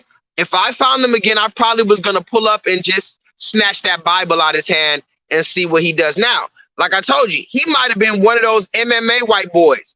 I've seen a lot of YouTube videos. Some of these MMA white boys, they looking kind of crazy out here. Put a boxing glove emoji in the chat if you've seen some of these MMA white boys who look like Peter Parker. You fuck around, get this nigga do some Spider-Man shit on your ass, run up on Peter Parker, right? So I don't want to be a black revolutionary and get my ass slumped and sent to jail by Peter Parker right after the Alabama brawl. That's not what I'm trying to do. I'm not trying to get knocked out right after the Alabama brawl by Tobey Maguire, okay? Okay? But listen, Toby, somebody better tell Tobey Maguire, nigga, you better actually be Spider-Man, nigga. You better shoot the web and everything. You got to shoot the web at me, nigga. Because I got some pent-up aggression, and I will not lose. Somebody put that in the chat. I will not lose. Brace yourself for the main event. Y'all impatiently waiting. It's like an AIDS test. What's the results? Not positive. Who's the best? Pac, Josh, and Big. Ain't no best. East, west, north, south, flossed out, greedy. I embrace y'all with napalms, blowed up, no guts, left chest, face on. How can Josh be garbage? Send me autos at your college. This is actually Nas, but instead of Nas, I say Josh. How can Josh be garbage? Send me autos at your cartilage. Listen to that. How can Nas be garbage? Semi-autos at your cartilage. We say, brace yourself for the main event. Y'all impatiently waiting. It's like an AIDS test. What's the results? Not positive. Who's the best? Pac, Nas, and Big. Ain't no best. East, west, north, south, flossed out, greedy. I embrace y'all with napalms, blowed up, no guts, left chest, face on. How can Nas be garbage? Send me autos at your college. Burn it at the side of your dome. Come out of my throne. I got this. Block since 9-1. I am the truest. Name a rapper that I ain't influenced. Gave y'all chapters, but now I keep my eyes on his Julius. With Hawaiian so few fame, kept my name in his music. Check it. Fuck with your soul like ether. Will eat you the king, you know you. Not God's son across the belly. Lose. I prove you lost already. Whoo! You niggas deal with emotions like bitches. What's sad is I love you because you my brother. You traded your soul for riches. My child, I watch you grow up to be famous, and now I smile like a proud dad watching his only son that made it. You see him to be only concerned with distant women. Were you abused as a child, scared to smile? They called you ugly? Well, life is harsh. Hug me. Don't reject me or make records to disrespect me. Just blatant or indirectly. In 88, you was getting chased to your building, called in my crib, and I ain't even give you a number. All I did was give you a style for you to run with, smiling in my face. Got to break bread with the guard. No jazz takes, no checks, no chance, no cars, no jail bonds, jigger, no pie, no cake, just Hawaiian shirts. Hanging with Little Chase, you a fan, a phony, a fake, a pussy, a stand. I still whoop your ass. You 36 in a karate class. You tired boho. You tried to work it out. You tried to get brolic. You niggas trying to ask me if I'm trying to acknowledge. Nah, I'm trying to kick the shit you need to learn, no. That ether, that shit to make your soul burn slow. Is he Dame Diddy, Dame Daddy, or Dame Dummy? Oh, I get it. You Biggie and he's Puffy. Rockefeller died of AIDS, that was the end of his chapter. And that's the guy y'all chose to name your company after? Get it together. I rock hoes, y'all rock fellas. And now y'all about to take my spot, fellas? Philly's hot rock, fellas. Put you in a drop spot, fellas. Woo! With a pound blocks with 9 Glocks for my shot, fellas. Foxy got you hot cause you kept your face in a puss. What you think you getting girls now cause of your looks? Negro, please. You know mustache having with whiskers like a rat compared to beans you whack. And your man stabbed done and made you take the blame, you ass. Hey, when the cast, the herb, the pig, and Eminem murdered you on your own shit. You a dick riding faggot. You love the attention. Queens niggas run you niggas ass Russell Simmons. Talk to me in the chat. I just love the idea of exploring the unknown. And then there's other things that we just haven't figured out or discovered yet. To think about so much that's out there that we still have to learn. Like, I love that. I love that. And so I'm very excited about the Space Council. We're going to learn so much as we increasingly, I think, are curious and interested in the potential for the discoveries and the work we can do in space. So that's one of the things I'm most excited about. But the other, you guys are gonna see, you're gonna literally see the craters on the moon with your own eyes. Oh my goodness. With your own eyes, I'm telling you. Oh my God! Wow! Oh my God! So anyway, guys, I'm gonna get out of here in a minute.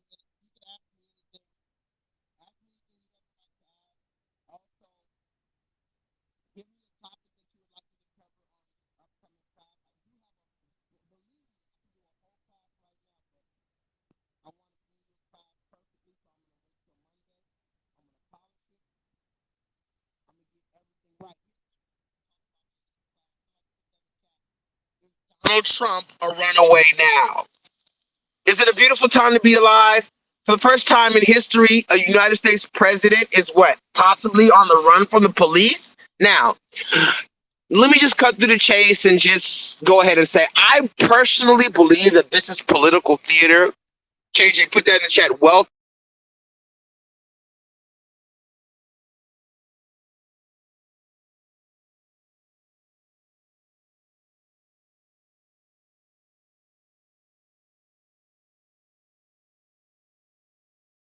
can y'all hear me? Oh, let me say this. It's a beautiful time to be alive, guys. For the first time in history, it looks like a United States president might be on the run from the police. Now, think about that. I guess I'm in good company, right? I mean, maybe if I told you I was on the run from the police in 1992, it would have sounded like really crazy, like America's Most Wanted. This nigga's on the run from the police. But if I told you I'm on the run from the police in 2023, where the police are investigating themselves, the police are dying. I just saw, I gotta pull up the video. I'm gonna find the video. Some police department in America, I don't know where it is, Willacoochee, Georgia, whatever. One of these police departments in America, literally half of their staff resigned. So they had like 23 officers. I think they went down to like 11 officers now for the whole city. Now, it's not like a big ass city, but still, they went from 22 officers to 11 officers overnight. And they're saying that the police are demoralized and crime is going up. People are doing a lot of smash and grabs. We talked about that last time with all the smash and grabs. We can talk about that next time. Another thing, why is everybody assuming that when these people come 30 deep into the store to steal from Gucci, that all 30 of them are black? Can somebody tell me that? We need to really evaluate all of the narratives that go out. Yes, we understand that black people are an interesting bunch, but if you see 30 men with hoods on, gloves on, masks on, sunglasses on, sweatpants, hoodies, black shirts, you can't see any skin whatsoever on these smash and grab videos. How are we so sure that all 30 of those people were black? Or is it just a convenient narrative? Think about it, guys, because that's another thing. The Larry Elder dude from the Breakfast Club. I really hate talking about some of these coon ass niggas because they're just a waste of time. But it is important to break down some of their talking points sometimes. The Larry Elder dude, he was on the Breakfast Club the other day, and he was like, "Yes, we just had a smash and grab at the Gucci store, and it was 30 people, and yes, they had hoods on and they had masks on. But yeah, let's just be truthful. We know they're black. What the fuck, nigga?" How the fuck do you know they're? How can you get on a nationally syndicated black fucking platform and say, "Oh yeah, let's just be honest. We know that these niggas are black"? What? That's not only. It's irresponsible to say the least. It's irresponsible for anybody to see these videos and to say that those are all black people. And what are you going to say? Oh, well, they might not all be black, but they're mostly black. You see how no matter what, they always have an excuse to make it just fall back on the niggas. Either it was all niggas, or it was mostly niggas, or there was a nigga there, or maybe the niggas were the one that came up with the idea, but the niggas weren't there, but they came up with the idea, or maybe it was rap music that influenced the other people to do it. Maybe it was no black people that did the smash and grab, but it was rap music. You see how there's always an excuse to vilify the black person. So there's a whole lot of shit going on in America right now, guys. I need you guys to understand why J-Lethal, I need to actually survive right now. You understand that? Like, people like me, maybe not just me, because there's other people. I watch a lot of people. Ringo reactions. I watch him, even though he can be a real asshole. Ringo Raw TV reactions. Somebody put his chat in the chat. I've been watching him for a while. He can be a real asshole. He doesn't really fuck with anybody, but he be spitting the truth. He be spitting a lot of the truth. So, I'm not saying I'm the only nigga out here spitting that shit, but niggas like me need to be careful out here. I don't even be careful. I just got to be cautious, keep doing what I'm doing. But I got to survive, because who's going to bring you the news that the news doesn't show? Of course, they're going to tell you that Donald Trump has a warrant for his arrest. Now, they say Donald Trump, how many years is he facing? Can somebody put that in the chat? Can somebody tell me how many years this man's facing?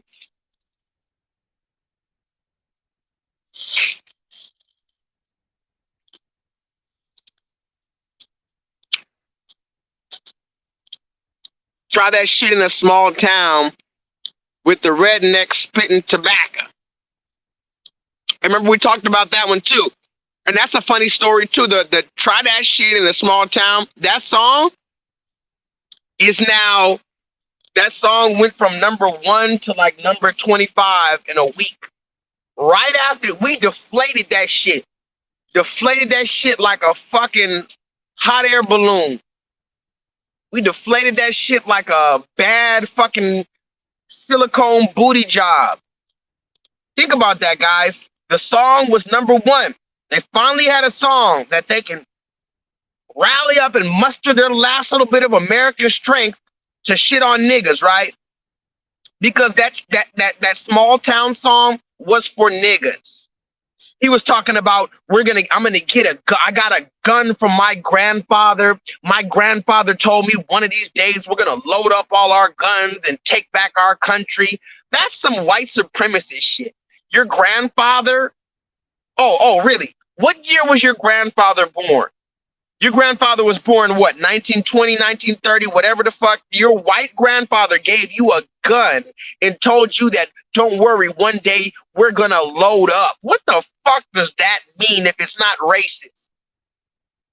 So that video or that song went to number 1 and everybody's like, yeah, try that shit in a small town. And then we whooped your ass with the Thanksgiving furniture. Talk to me in the chat. Somebody put that in the chat. We demolished you with the furniture that we play dominoes with. You hear me, bitch? Yeah, that was the prelude to the barbecue. Talk to me in the chat. Oh, you better believe at the barbecue, at the cookout, we got folding chairs galore. Oh, it's going to be amazing. Imagine when we finally have this cookout that Candace Owens is not invited to. Steve Harvey is not invited to. Barack Obama is not invited to this cookout that we're going to finally have. And we're going to have nothing but folding chairs and motherfucking big ass domino tables and picnic tables. And if it ever pops off, we go smash a nigga in the head with a chair.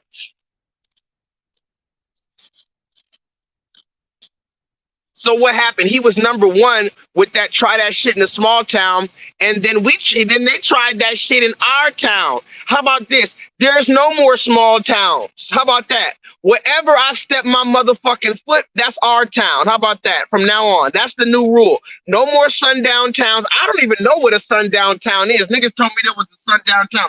Niggas tried to, you know what niggas tried to tell me? Niggas try to tell me that there's actually still sundown towns in Texas, as if there's any motherfucking place I won't step my black feet. I wish there was one place in America that I would not step my black feet. You hear me? I wish there was one place that had me scared to step my black feet out of fear of some racist hanging me from a tree. Oh, we don't deal kindly with your kind around here. We don't deal with your kind around here. Whatever the fuck that shit was back then. I'm not Martin Lawrence in life or none of this shit. You understand that? So what I'm saying is, wherever we step our foot, that's where we are. So that sundown town shit, that small town shit, that's over with. So what happened? They tried it in our town, and then we smashed them in the motherfucking head, and then the song went from #1 to #25.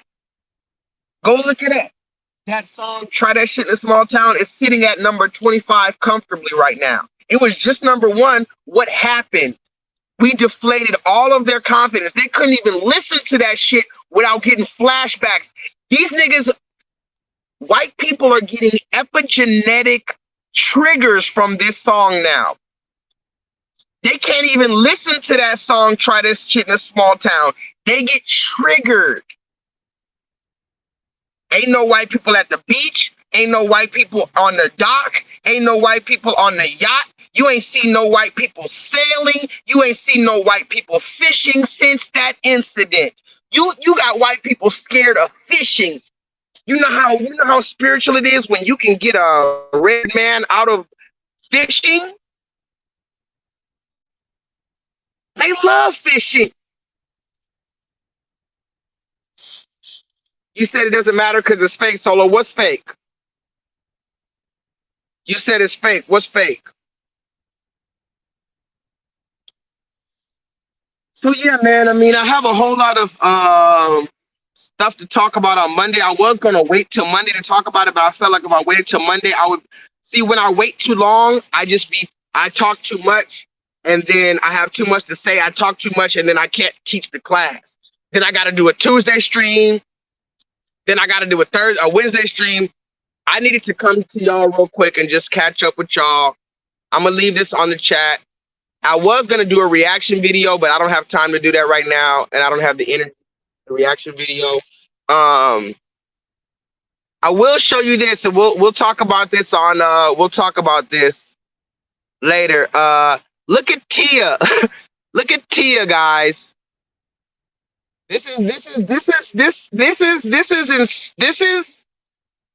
Look at Tia, guys. This is what Tia just recently posted, guys. Man.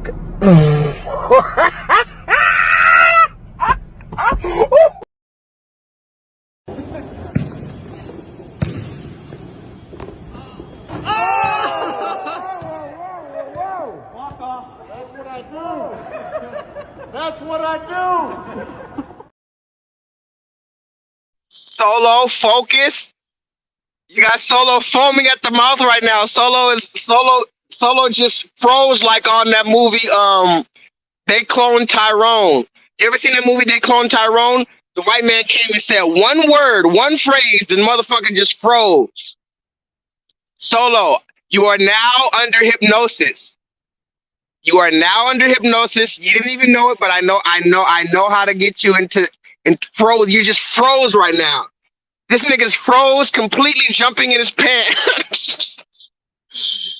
How are you froze but still jumping in the pants?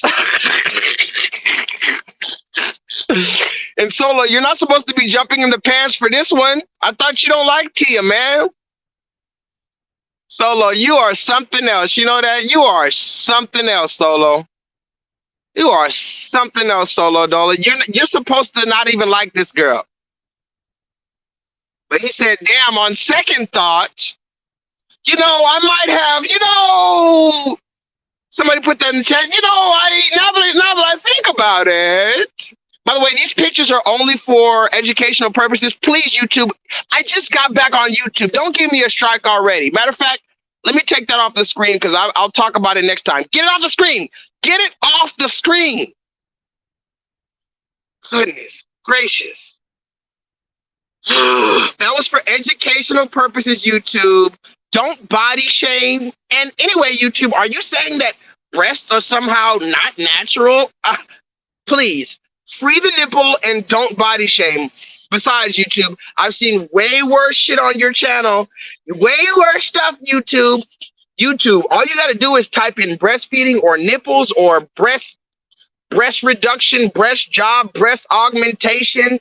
You're going to see nipples and vagina galore. So don't tell me nothing, okay? Sister, sister. Oh, that's two sisters, all right, sister. No, that's not the first sister song. When you see this picture, this is the second sister song. You remember the first song was Sister, Sister. No, but this one is Sister, Sister. I got my own mind. I got my own style and my own time. Now that everybody sees how different we have come to be, this is when she has sister, sister. Somebody put that in the chat. Oh, that's not the twins that we're talking about, Tia and Tamara. I know you're a twin, but when I said I wanted to see the twins, I was talking about you and your sister. I didn't mean those twins, Tia. Come on.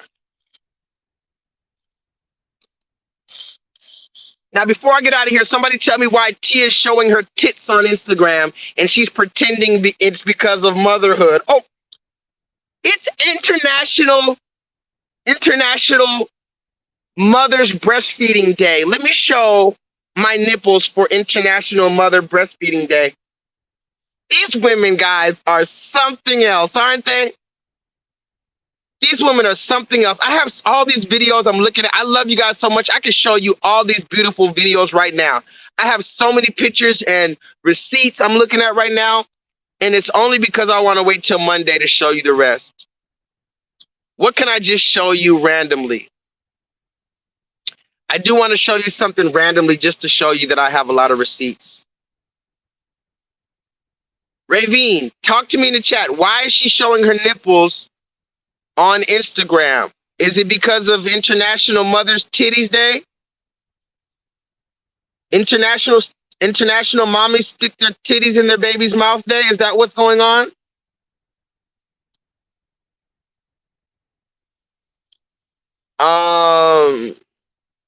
Damn, I don't even want to let the cat out the bag. Are these other receipts right here? I could show you right now and like blow your mind and we can have a whole conversation, but I don't want to let the cat out the bag. I want to have a great class. Today is just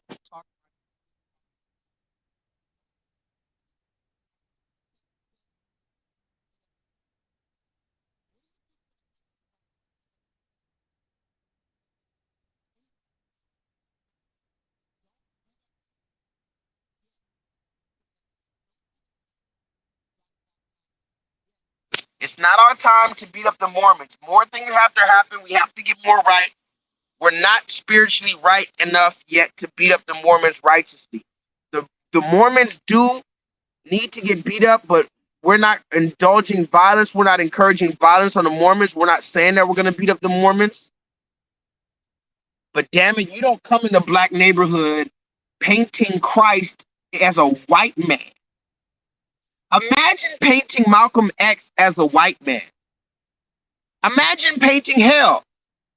It doesn't even have to be a political figure. Imagine painting Michael Jordan as a white man. Michael Jordan never even spoke about black issues, but he's still a black man. And to change Michael Jordan's blackness is to change history. When you say that the greatest basketball player ever was Michael Jordan, and then you show a picture of a white man with a bald head, that's doing something that you know what you're doing. So in 100 years from now, if they say, yeah, everybody knows that Michael Jordan is the greatest, look at everybody has Michael Jordan. I have a manager, this white woman manager, and I know she wants some fucking BBC. Talk to me in the chat. I have this white woman manager with red hair. The way she looked at me today, I know she wants some BBC. But she's frustrated because she's not dealing with, when she sees a nigga like me, she's not dealing with a white woman worshiper. She knows she's going to have to worship me. But she has a tattoo right here on her neck of Michael Jordan dunking, the Michael Jordan logo. A white, blonde, red-haired woman with a Michael Jordan logo on her. Now, what happens in 100 years if the Michael Jordan logo, or if Michael Jordan, you show him and he's white and you just try to convince us, and the white man is the one who's pushing all the books and all the documentaries with white Michael Jordan and telling you, oh, it doesn't matter what he looks like, but he's the greatest ever, and this is a picture and he's white, and the white man's pushing it, and the white man's telling you that it doesn't matter. As a black person, are you not going to say, hey, wait a minute, Michael Jordan was black, and even though that has nothing to do with how good of a basketball player he was, Michael Jordan was a black, bald-headed man. So why, when we talk about Jesus Christ, why do you tell me that that doesn't matter? And you tell me to focus on, well, he died on the cross. He died on the cross. Okay, that has nothing to do with what I'm talking about. So these people are dangerous. But like I told you, it is not our fight to fight them. I'm not, listen, guys, these Mormons,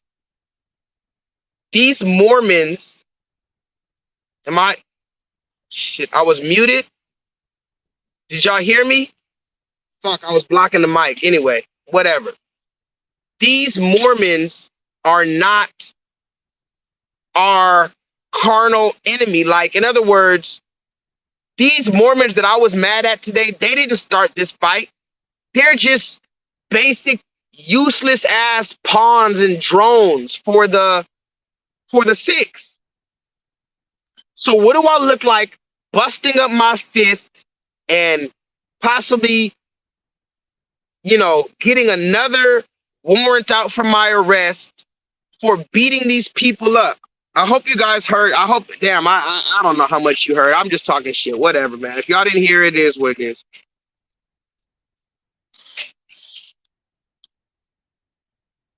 I'm going to come back on Monday and I'll talk more shit. I have a full class on Monday.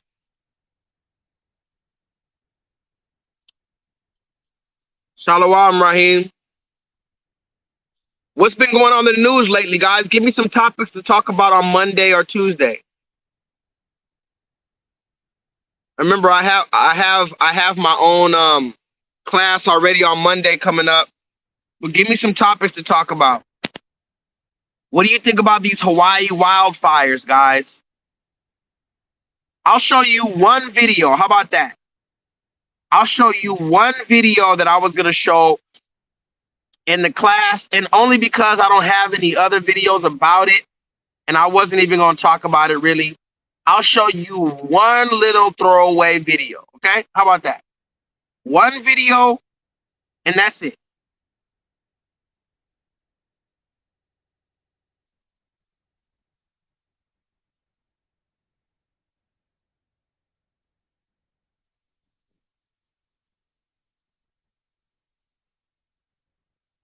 Hold on, can y'all hear me? What the fuck? Let me try this one more time. Oh wow, oh wow.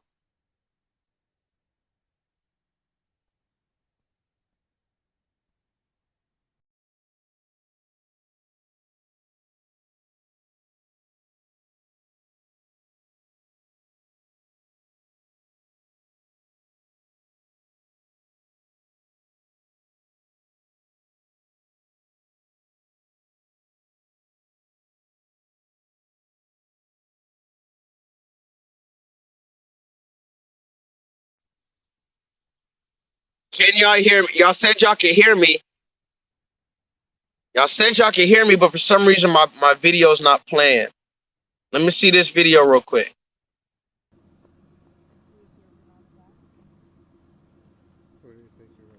This is my house. This is the remains of my house, but yeah, the fire knocked out the whole neighborhood. It's sad. I feel like no one's really accepted it yet, but seeing it is a lot more real than... That's suspicious. That's weird. And you want to know what else is funny?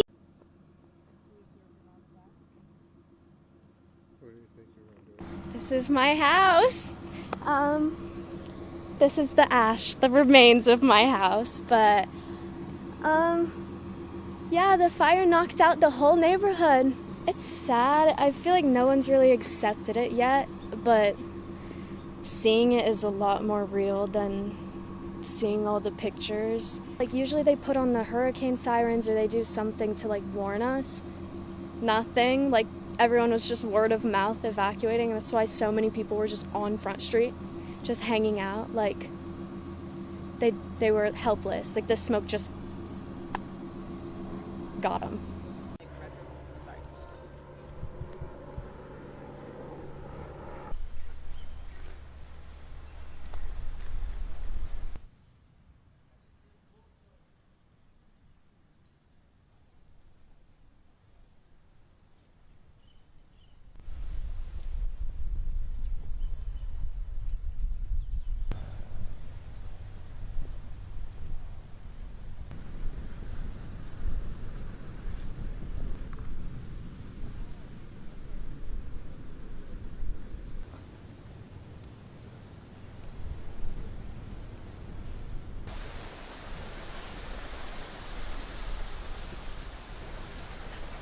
It's not one place, it's really just Lahaina Town is Lahaina Town. Like, that's who we are. We are the old town of Maui, and now we are not even a town.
Talk to me in the chat, guys. What do you think about that? What are the thoughts about that, guys? What are the thoughts about the Hawaii fire? Now, given that context, or given that, how do I say? Given that video right there. Shit, what is this?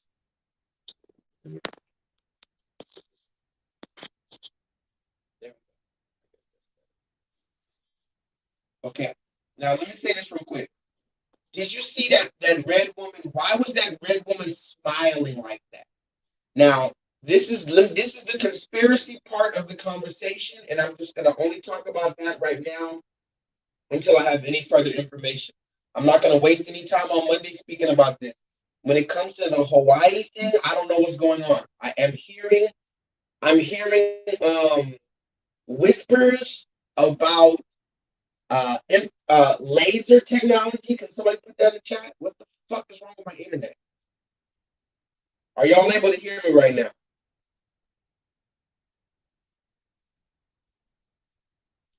I'm hearing about laser technology. I'm not 100% sure. I know there was a video game called Gears of War. They had this game on Xbox called Gears of War. they had this weapon on there where you can use a weapon to call down a laser beam strike from satellites. We'll talk about that a whole other time. If you go look at the game called Gears of War on Xbox, you're fighting these monsters and shit, but you're able to pull out this weapon that can connect digitally to the satellites, and you can point out the coordinates, and the satellite will shoot down a huge laser beam of fire in one direction and just blow everything up right there. I don't know if that's possible. It's called the Hammer of Dawn. Go look that up on Google or YouTube. Just go YouTube after this. The Hammer of Dawn, Gears of War. The game is called Gears of War. The weapon is called the Hammer of Dawn. You bring up this big ass fucking laser beam from the fucking satellite, and it looks like it's coming from heaven, and it just drops down. That's what a lot of people are saying was used to create these fires in Hawaii.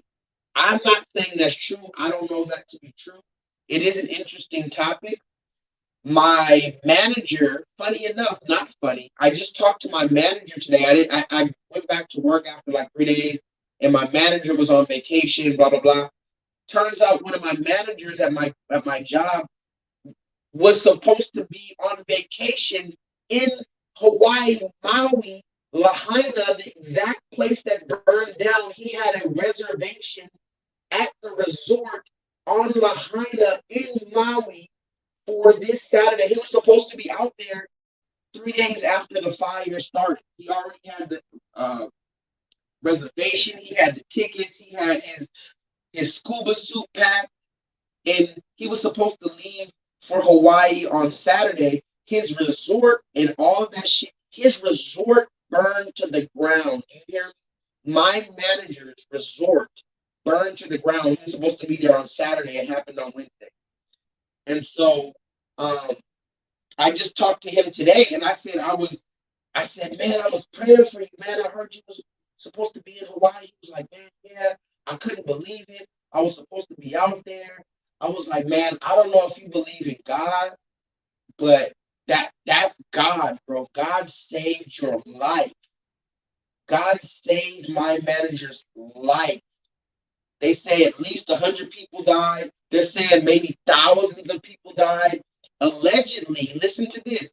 I don't know any of this to be true, but allegedly, they sent a lot of children home early. There was before the fire. Allegedly, there was some type of weather warning, like high winds or something like that, a lot of smoke or something.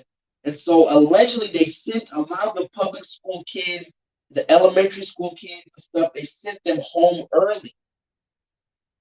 And they were saying that maybe the kids went home before their parents got home and they were just home and this happened. That's what they're saying. A lot of kids might be dead from this because they weren't notified. They were sent home early, and I don't know if any of this is true. They're saying there might be thousands of people dead. I saw footage of a lot of people in Hawaii standing in the water. They were literally standing in the ocean while everything in front of them was just burnt to the ground and burning and smoke everywhere. They were standing in the middle of the ocean, like waist high water, chest high water, literally just covering their mouth. They didn't even have a backpack. They didn't have a Ziploc bag with a fucking Doritos. They didn't have a peanut butter and jelly sandwich to their name. They don't have their debit card, their telephone. They're standing in the middle of the ocean in Hawaii watching the whole island burn down. That's insane to me.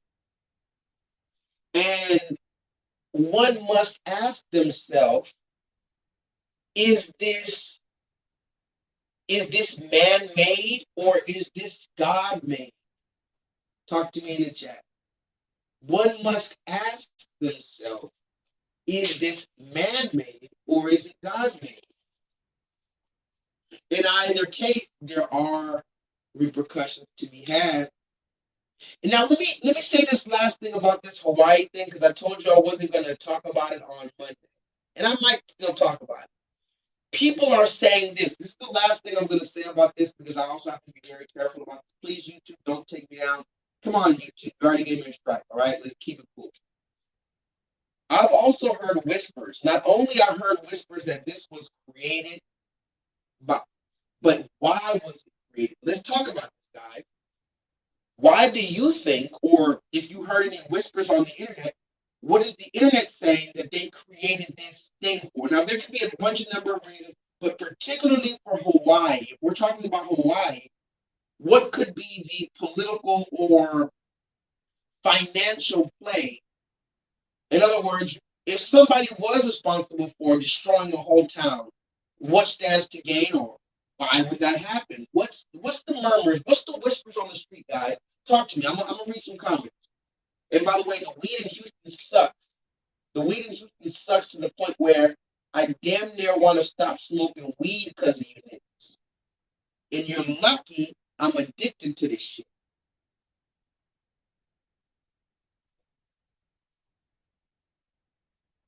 The weed don't even be good.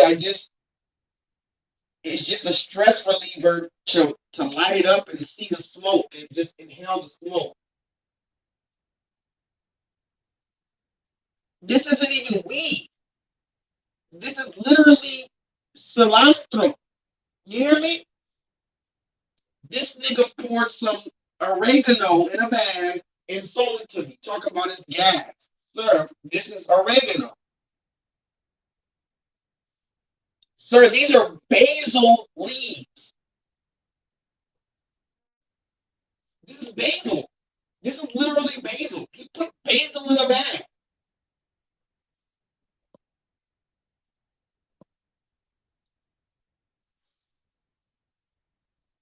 How the fuck you put basil in a bag and sell it? Like, what? It tastes like basil. Okay, guys. To steal the land, de facto. Talk to me. So we're gonna ask it one more time. Okay. So de facto said, now this is de facto. YouTube, don't come for J-LEETHAL. De facto said it. It was de facto. Yeah, I'm throwing you under the bus. It was de facto who said it. He's the one who said, well, you're going to have a hard time catching de facto because he's a runaway slave too. But de facto's the one that said it, YouTube. So don't come from my channel. He said that y'all blew up Hawaii with a laser beam. That shit wasn't even normal. It was not a fucking volcano. I can see if they said, well, you know, it was one of these volcanoes on Hawaii. It just blew the fuck up. It was time, and you know, volcano. You can't stop a volcano. No, this shit it's just all brush fire. The entire shit, right? So people are saying the reason why, very similar to where Hurricane Katrina, but with a different method. One used water, one used fire. The same method will happen. You get all the people, all the original inhabitants of that land, or the indigenous inhabitants of that land, push them off of that motherfucker because it's already. And actually, I'm gonna try to find the other. I've been seeing so many videos. I can't save all the videos, guys. All I do is watch YouTube videos. I can't save them all. I'll try to bring them to you on Monday. But one of the videos that I saw, the news even said.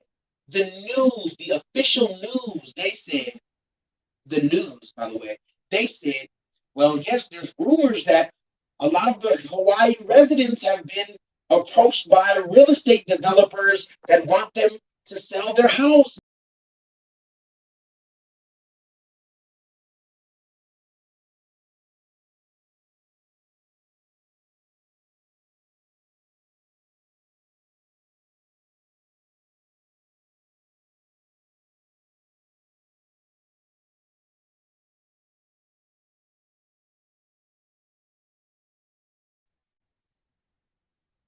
My internet's gonna start fucking up again.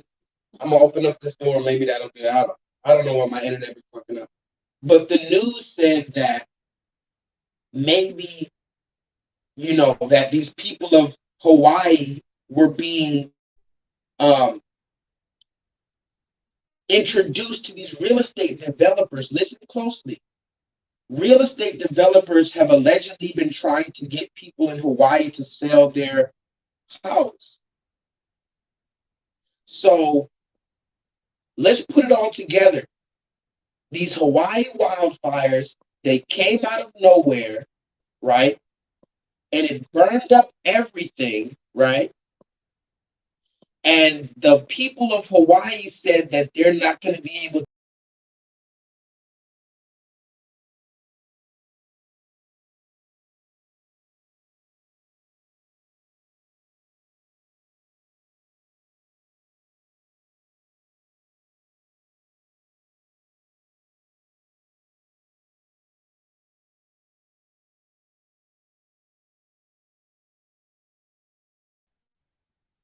This internet, I don't know what's up with this internet, y'all.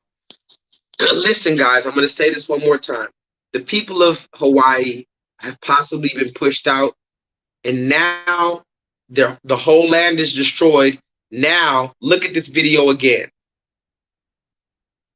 Look at the video again and look at the red woman. Somebody put that in the chat. Look at the video again, now that I just told you that conspiracy theory, and look at the red woman.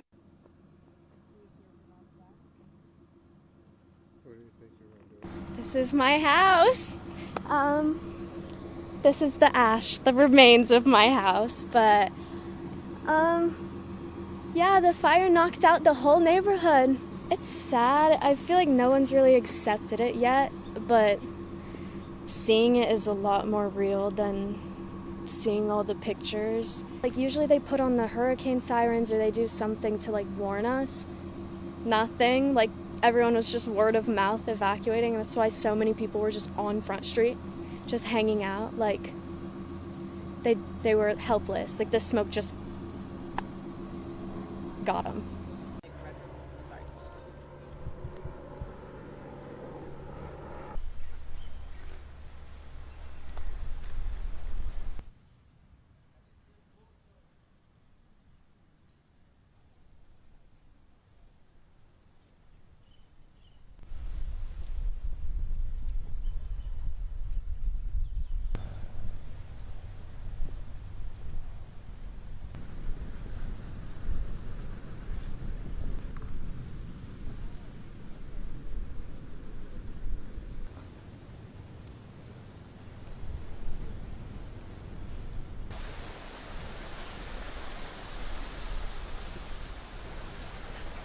It's not one place, it's really just Lahaina Town is Lahaina Town.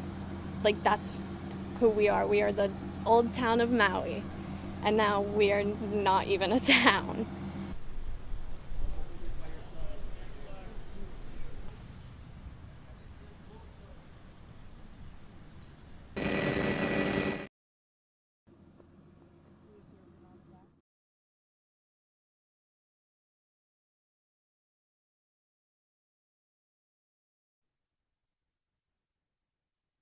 Did y'all hear what she said? Did y'all hear what she said? She said, this was my town. Now we're not even a town anymore. Then she said, oh, this was my house. Now it's just burnt to smithereens. All you see is smoke. She said, all you see is smoke. Ha, ha, ha. Oh, it's so sad. Look at everything. Listen, guys, I'm willing to believe that this woman is a damn government agent. Now, this is just my personal crazy belief. YouTube, I'm not saying that this is real. This is actually just parody, but I wouldn't be surprised if this was a government agent who was actually in on this whole entire alleged laser beam shit. And now she's literally gloating on the news because, you know, the devil has to rub shit on the walls. January 6th, anyone? You know, the devil has to not only break into your shit, but the devil has to rub shit all over the walls just to rub his signature and let you know he was there. Because only the devil would rub shit on your walls after he broke into your house. So This woman, I bet you she's a government agent who's there just to fucking, you know, rub shit on the walls.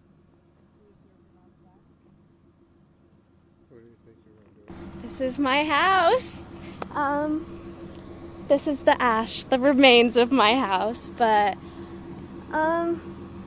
yeah, the fire knocked out the whole neighborhood. It's sad. I feel like no one's really accepted it yet, but seeing it is a lot more real than seeing all the pictures. Like, usually they put on the hurricane sirens or they do something to, like, warn us. Nothing. Like, everyone was just word of mouth evacuating. Oh, this is the Hawaiian that they find, guys. Talk to me in the chat. This is the Hawaiian. Now, again, I don't know too much about geography, and I don't know the original inhabitants of this land and that land, but I'm pretty sure when you think of Hawaii or the people of Hawaii, the indigenous people of that land who love that land, I'm pretty sure they don't look like this woman. But see, if you let the history books and you let the news and you let the Mormons tell you the race doesn't matter. But don't you see in this particular instance how race, let's talk about Hawaii. If we're talking about the native Hawaiians and you want to interview a Hawaiian and you interview a blonde-haired woman and she's laughing about the destruction of Hawaii, can you see how race would somehow give context to why you should be suspicious there? Put a brain emoji in the chat if you can see how in the context of Hawaii, you have a blonde-haired, blue-eyed, Caucasoid woman on the land of Hawaii talking about, oh, this is the land of Hawaii. Everything's gone now. It's so sad. And doesn't her race have something to do with the suspiciousness of it?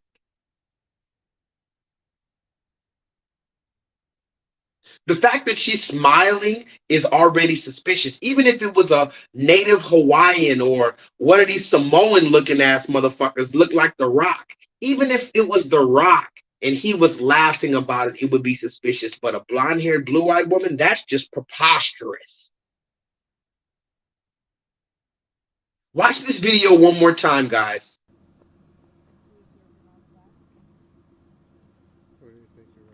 This is my house.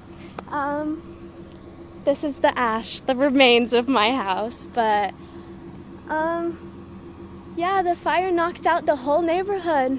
It's sad. I feel like no one's really accepted it yet, but seeing it is a lot more real than seeing all the pictures. Like, usually they put on the hurricane sirens or they do something to, like, warn us. Nothing. Like, everyone was just word of mouth evacuating. That's why so many people were just on Front Street, just hanging out. Like, they were helpless. Like, the smoke just got them.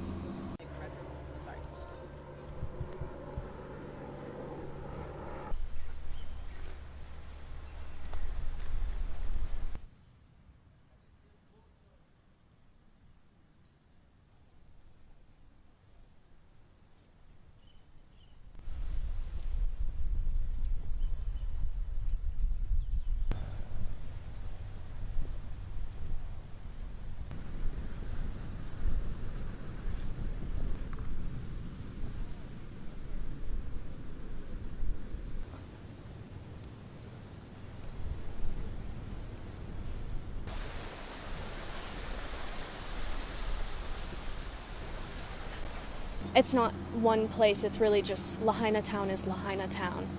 Like, that's who we are. We are the old town of Maui, and now we are not even a town.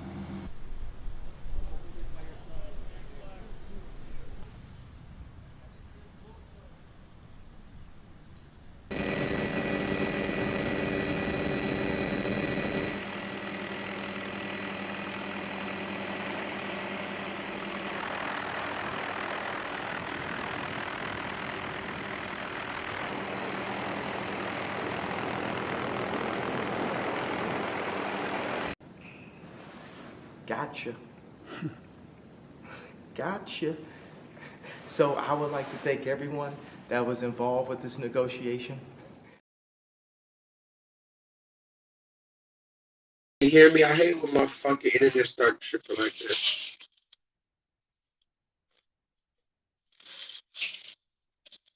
My internet's gonna cut off again once or twice. I'm about to get out of here. Give me some topics to talk about on Monday. What else is going on? What else has been going on in the world, guys? Don't tell me I'm the only one who's been at least halfway paying attention. What else has been going on, guys?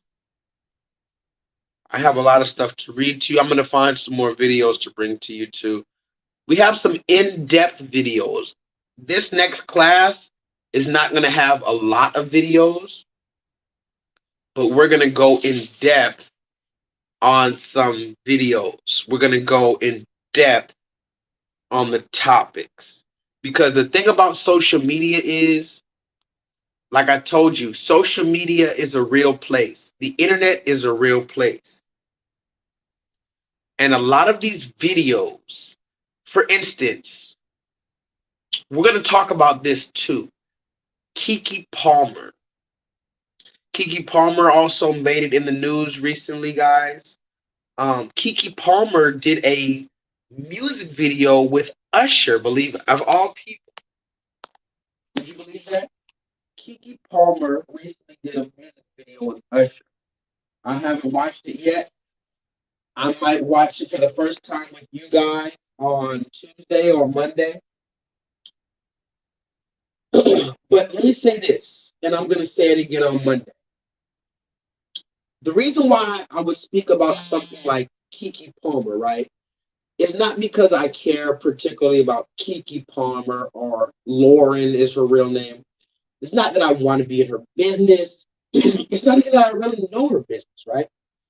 The reason why we speak about a Keke Palmer is because Keke Palmer is what the American government would call a social media influencer. Oh, that's what it is. Wow. That's going to be the name of the class on Monday. Influencer. Influencer. I was just putting the class together today. I had a little free time, so I started putting the class together because, you know, I hate to put the classes together on, hold on. Can y'all see? I hate to put the classes together on Monday because, you know, I be working all Friday. I work on Saturday, all day Sunday. I don't have time to put the class together. So if I don't put it together during the week, then I have to wait till Monday to actually put all the videos that I've been saving, get it from this, download it here, upload it here, put it with this, get my pictures, get all my slideshows, get my PowerPoint presentation. A lot of y'all, I love you, and I expect you guys to sit back and relax, but a lot of y'all don't realize how much goes into these videos or these live streams, these classes. I be having slideshows, PowerPoint presentations, videos, funny videos, recent events, and I'm talking to you guys. So that doesn't just come just out of nowhere. I have to prepare these classes. So if I don't do all that during the week, I'm not going to be able to do it during the weekend. I got to do it on Monday. And I also got to do a whole bunch of other shit and set up the studio. And then I got to be ready by 9 o'clock on Monday night to bring you to class. So I've been doing the class earlier today.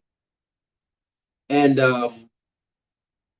I realized I have a lot of videos. A lot of these videos, we're going to have to go into depth on the things. Like, for instance, Keke Palmer. We're going to talk about her. But the reason why we're talking about her is because she's an influencer. What does it mean to be an influencer, guys? Why would the government use these words? These are the words that Joe Biden used. I showed you the footage where Joe Biden admitted that he's working with social media influencers to push the injection. This is when he was pushing the injection. He said, we need to get the influencers, the social media influencers, to get their audience to understand, to roll up your sleeve and get the booster shot. So you know what an influencer is. So let's not act dumb.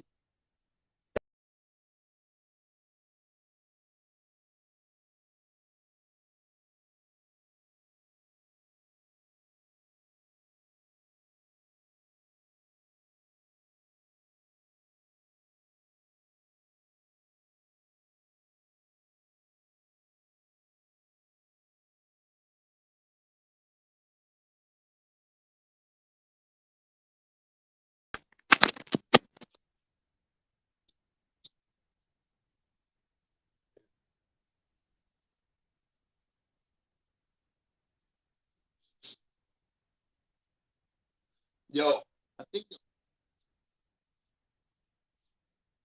I have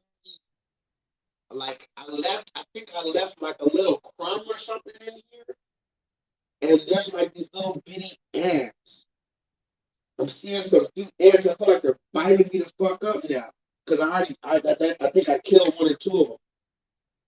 These ants are fucking me up right now, bro. What the fuck? I might have to go and move around. Anyway, guys, I'm about to get out of here. Thank you guys for joining me. I just wanted to come and talk to you guys real quick. Do you have any questions? If you have any questions for me, if we have any topics to talk about, what was I just talking about? The social media influencers. Did you see the dude? Oh, that's what we're gonna call it, influencers. Somebody put that in the chat. I show speed. They have this. I'm gonna talk about him too. I gotta upload that picture too. I show speed. He's a young black. I think he's like the #1 streamer or some shit. Black young dude, like 17 years old.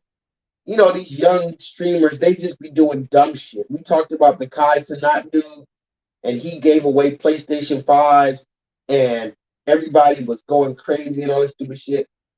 These young streamers, they don't even do anything.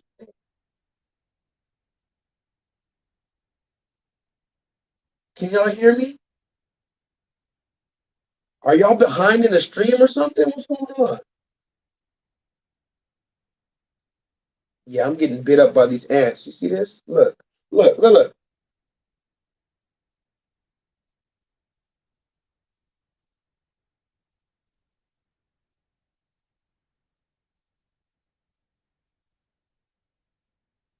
You see this? You see this motherfucker on me right here?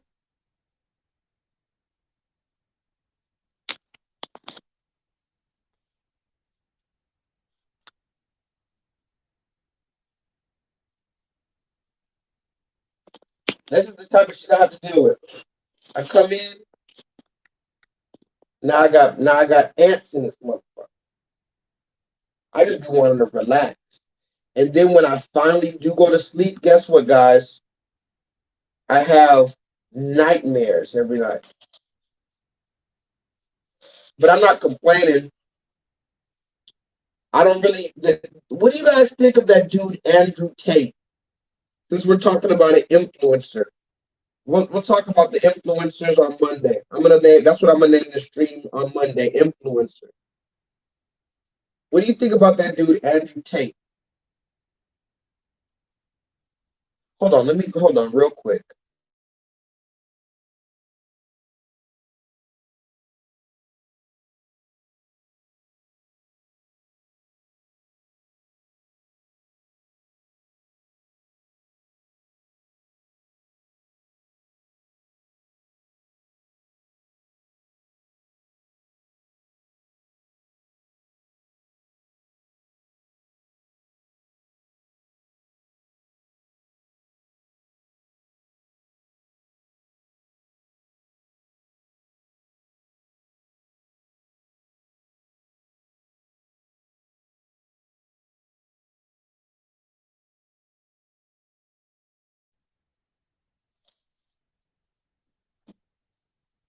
What do you guys think about Andrew Tate?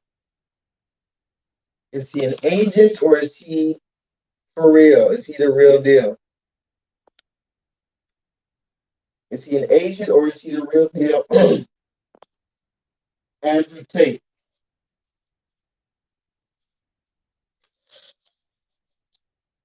Talk to you guys. I'm gonna talk to you guys for 15 minutes on just some random talk. I'm leaving at 3 hours.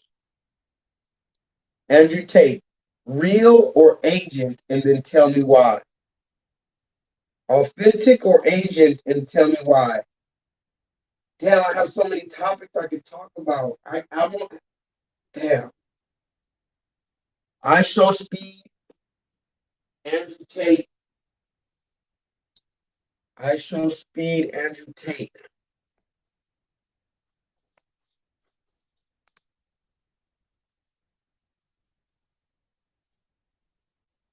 Somebody give me some more topics to talk about. I show speed. Andrew Tate. Not just people, but anything. Now, I show speed. We'll talk about him on Monday. He's an influencer. Tell me how many people he has on YouTube. He just showed his dick to all his subscribers on Instagram. I mean, on live stream. He got up. Allegedly, it was a mistake, and he accidentally did a pelvic thrust and showed his dick to his live stream. Like allegedly showed his actual bare penis to his live stream viewers. Now, the thing about I Show Speed is his main demographic is what, 14-year-olds, 15-year-olds. So he just showed his penis to kids, and I'm pretty sure he's gonna be able to go even further. Andrew Tate, what do you guys think about him? Is he an agent? Why or why not? Give me any questionable things you've seen. Or what would make you think he would be an agent or not? Anyway, I saw a recent interview with Andrew Tate, and I guess I'll just finish watching it whenever I have some time. Where he was getting interviewed by a psychologist, or anyway, it's one of his most recent interviews. He was getting interviewed by basically a psychologist, and they were having a back and forth, and the dude was challenging him on his beliefs. Anyway, there was one section where the dude asked Andrew about his nightmares, like about his dreams. He said, "Do you have dreams?" He was like, "Yeah." He was like, "I don't know, blah, blah, blah, blah, blah." Anyway, they started talking about nightmares. And he said, "Do you have nightmares?" He said, "Yes."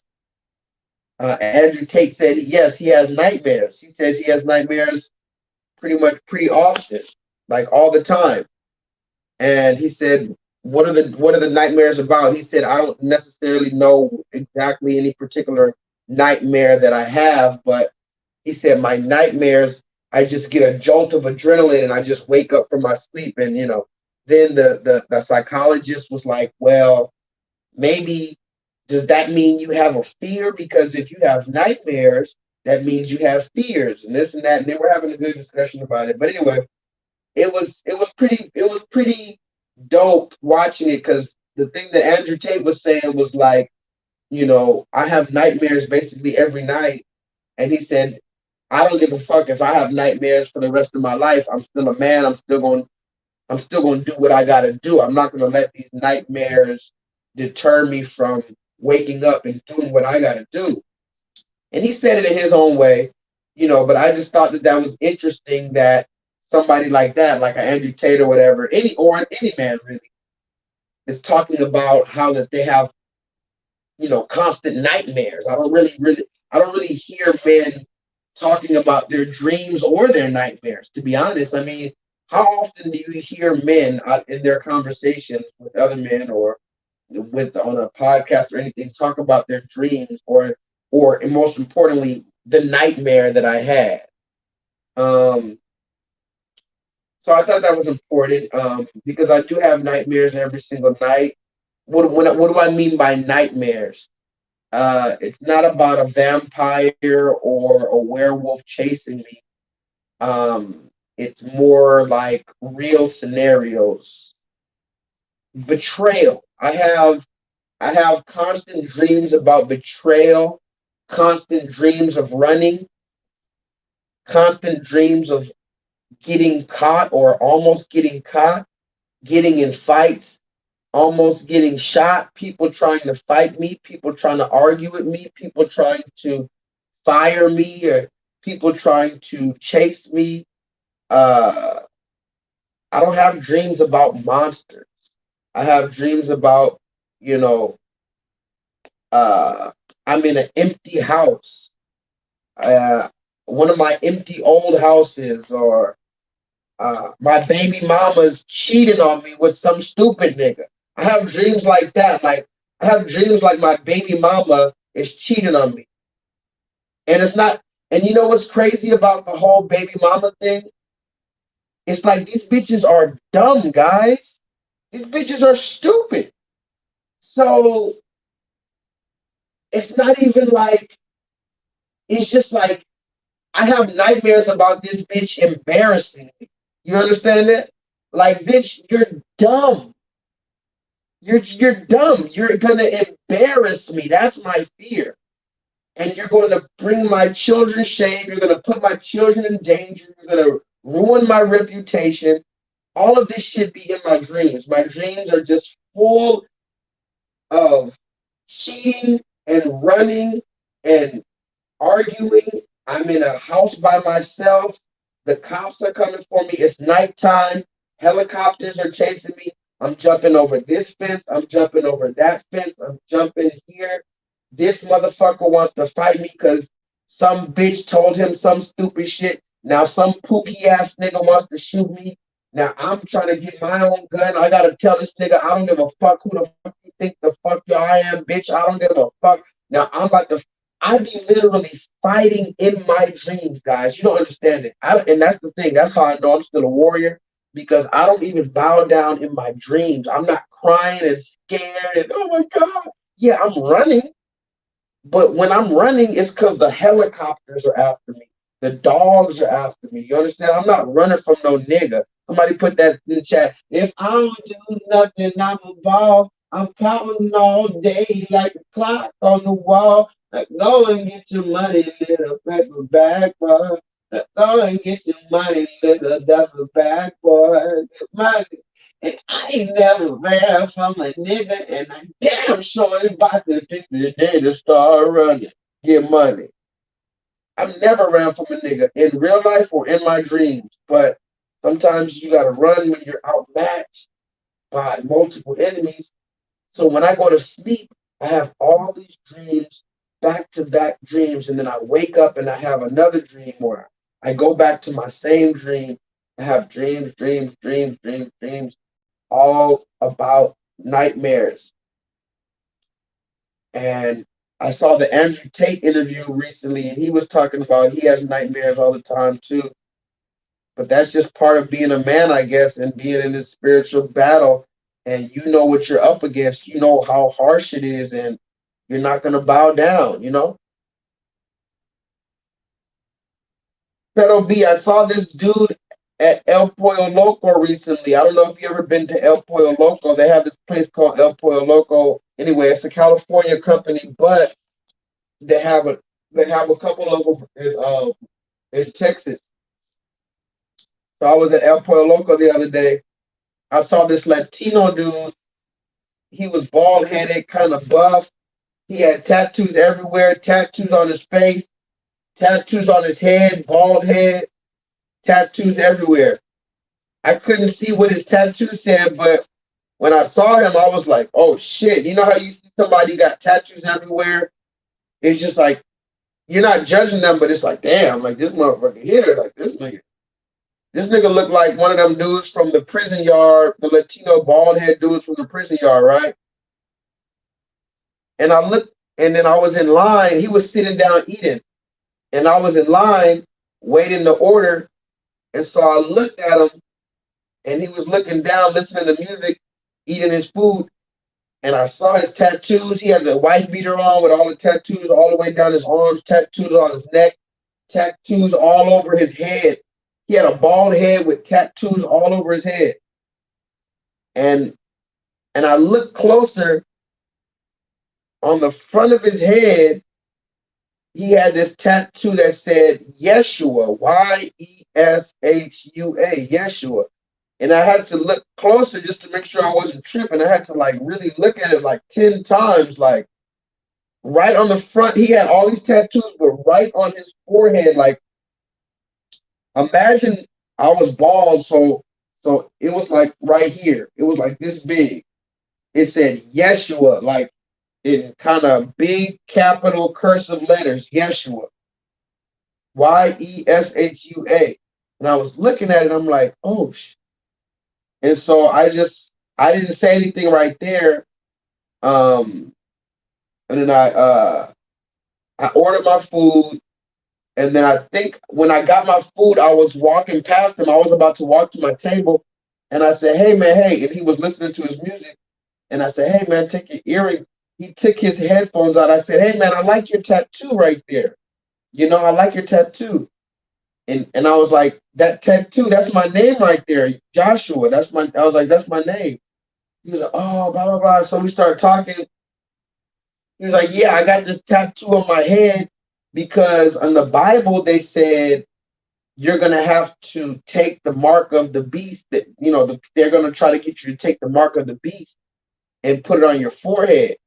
And he said, "But God's children, they're gonna have the tattoo or the name of the Most High God or the name of the Anointed on their forehead."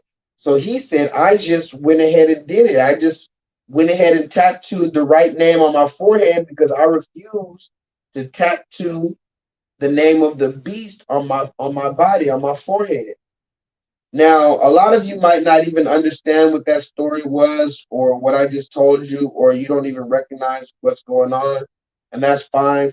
But for the people who understand, that shit blew my mind. This Latino guy looking all harsh, and most people would cast him off. They would never even think to read his tattoos. They would, oh, he's just a criminal. The biggest tattoo, the most visible tattoo right on his forehead was the name of Christ. And he was probably more sane and more compassionate and more understanding and more patient and more loving than at least 50% of the population. And that's what we need to understand moving forward is that, remember, when King David was chosen, the people were looking for a big ass, strong ass, handsome man.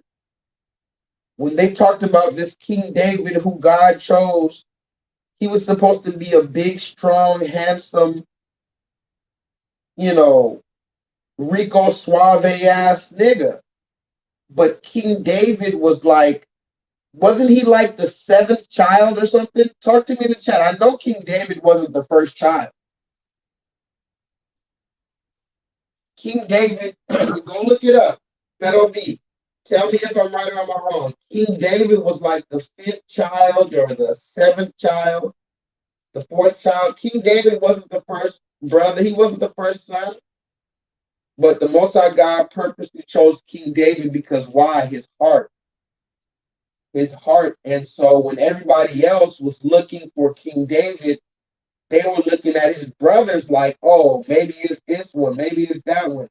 And then when you saw who King David was, they were like, this is King David? And then what did the Most High God say? Yes, because human beings look at the stature of a man, whereas the Most High God looks at the heart of a man.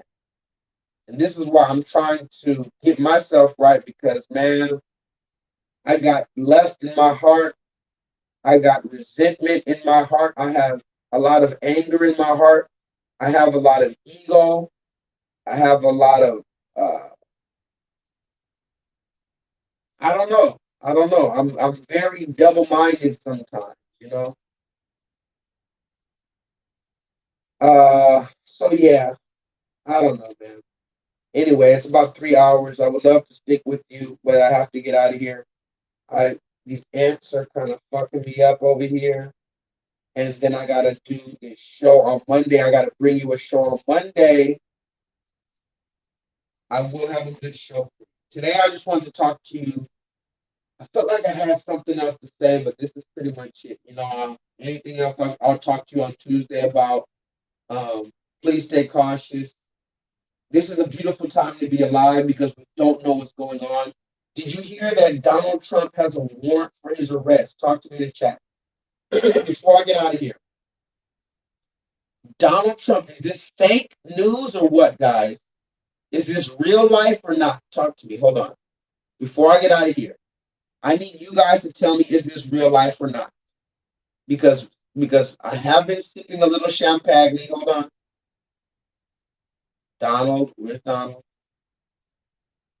There we go. I have been sipping a little champagne, not too much. I have been just relaxing.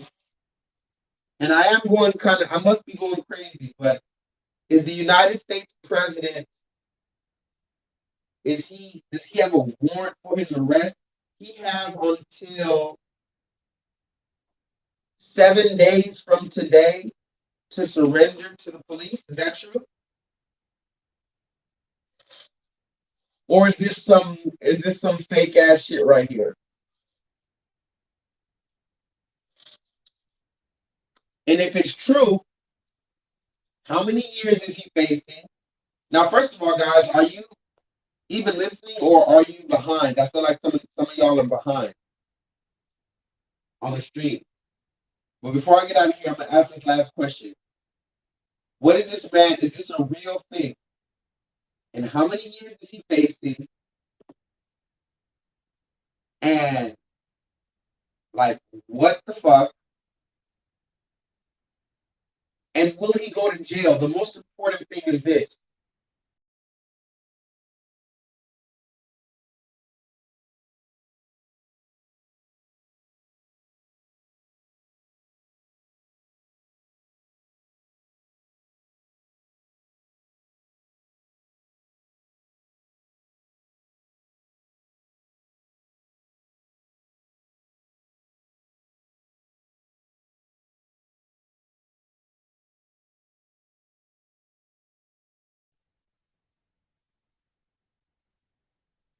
I'm about to get out of here because my internet keeps fucking up and I think I'm about to get bit up by these goddamn. I feel like these ants are gonna fuck me up tonight.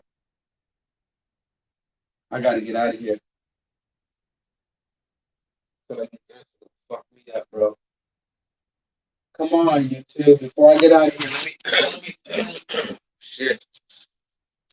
Hold on, guys. I don't know what's up with this. Come on, god damn.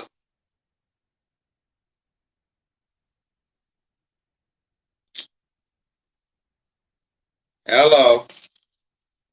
Let me refresh the page real quick and I'm about to get out of here, guys. Let me refresh the page.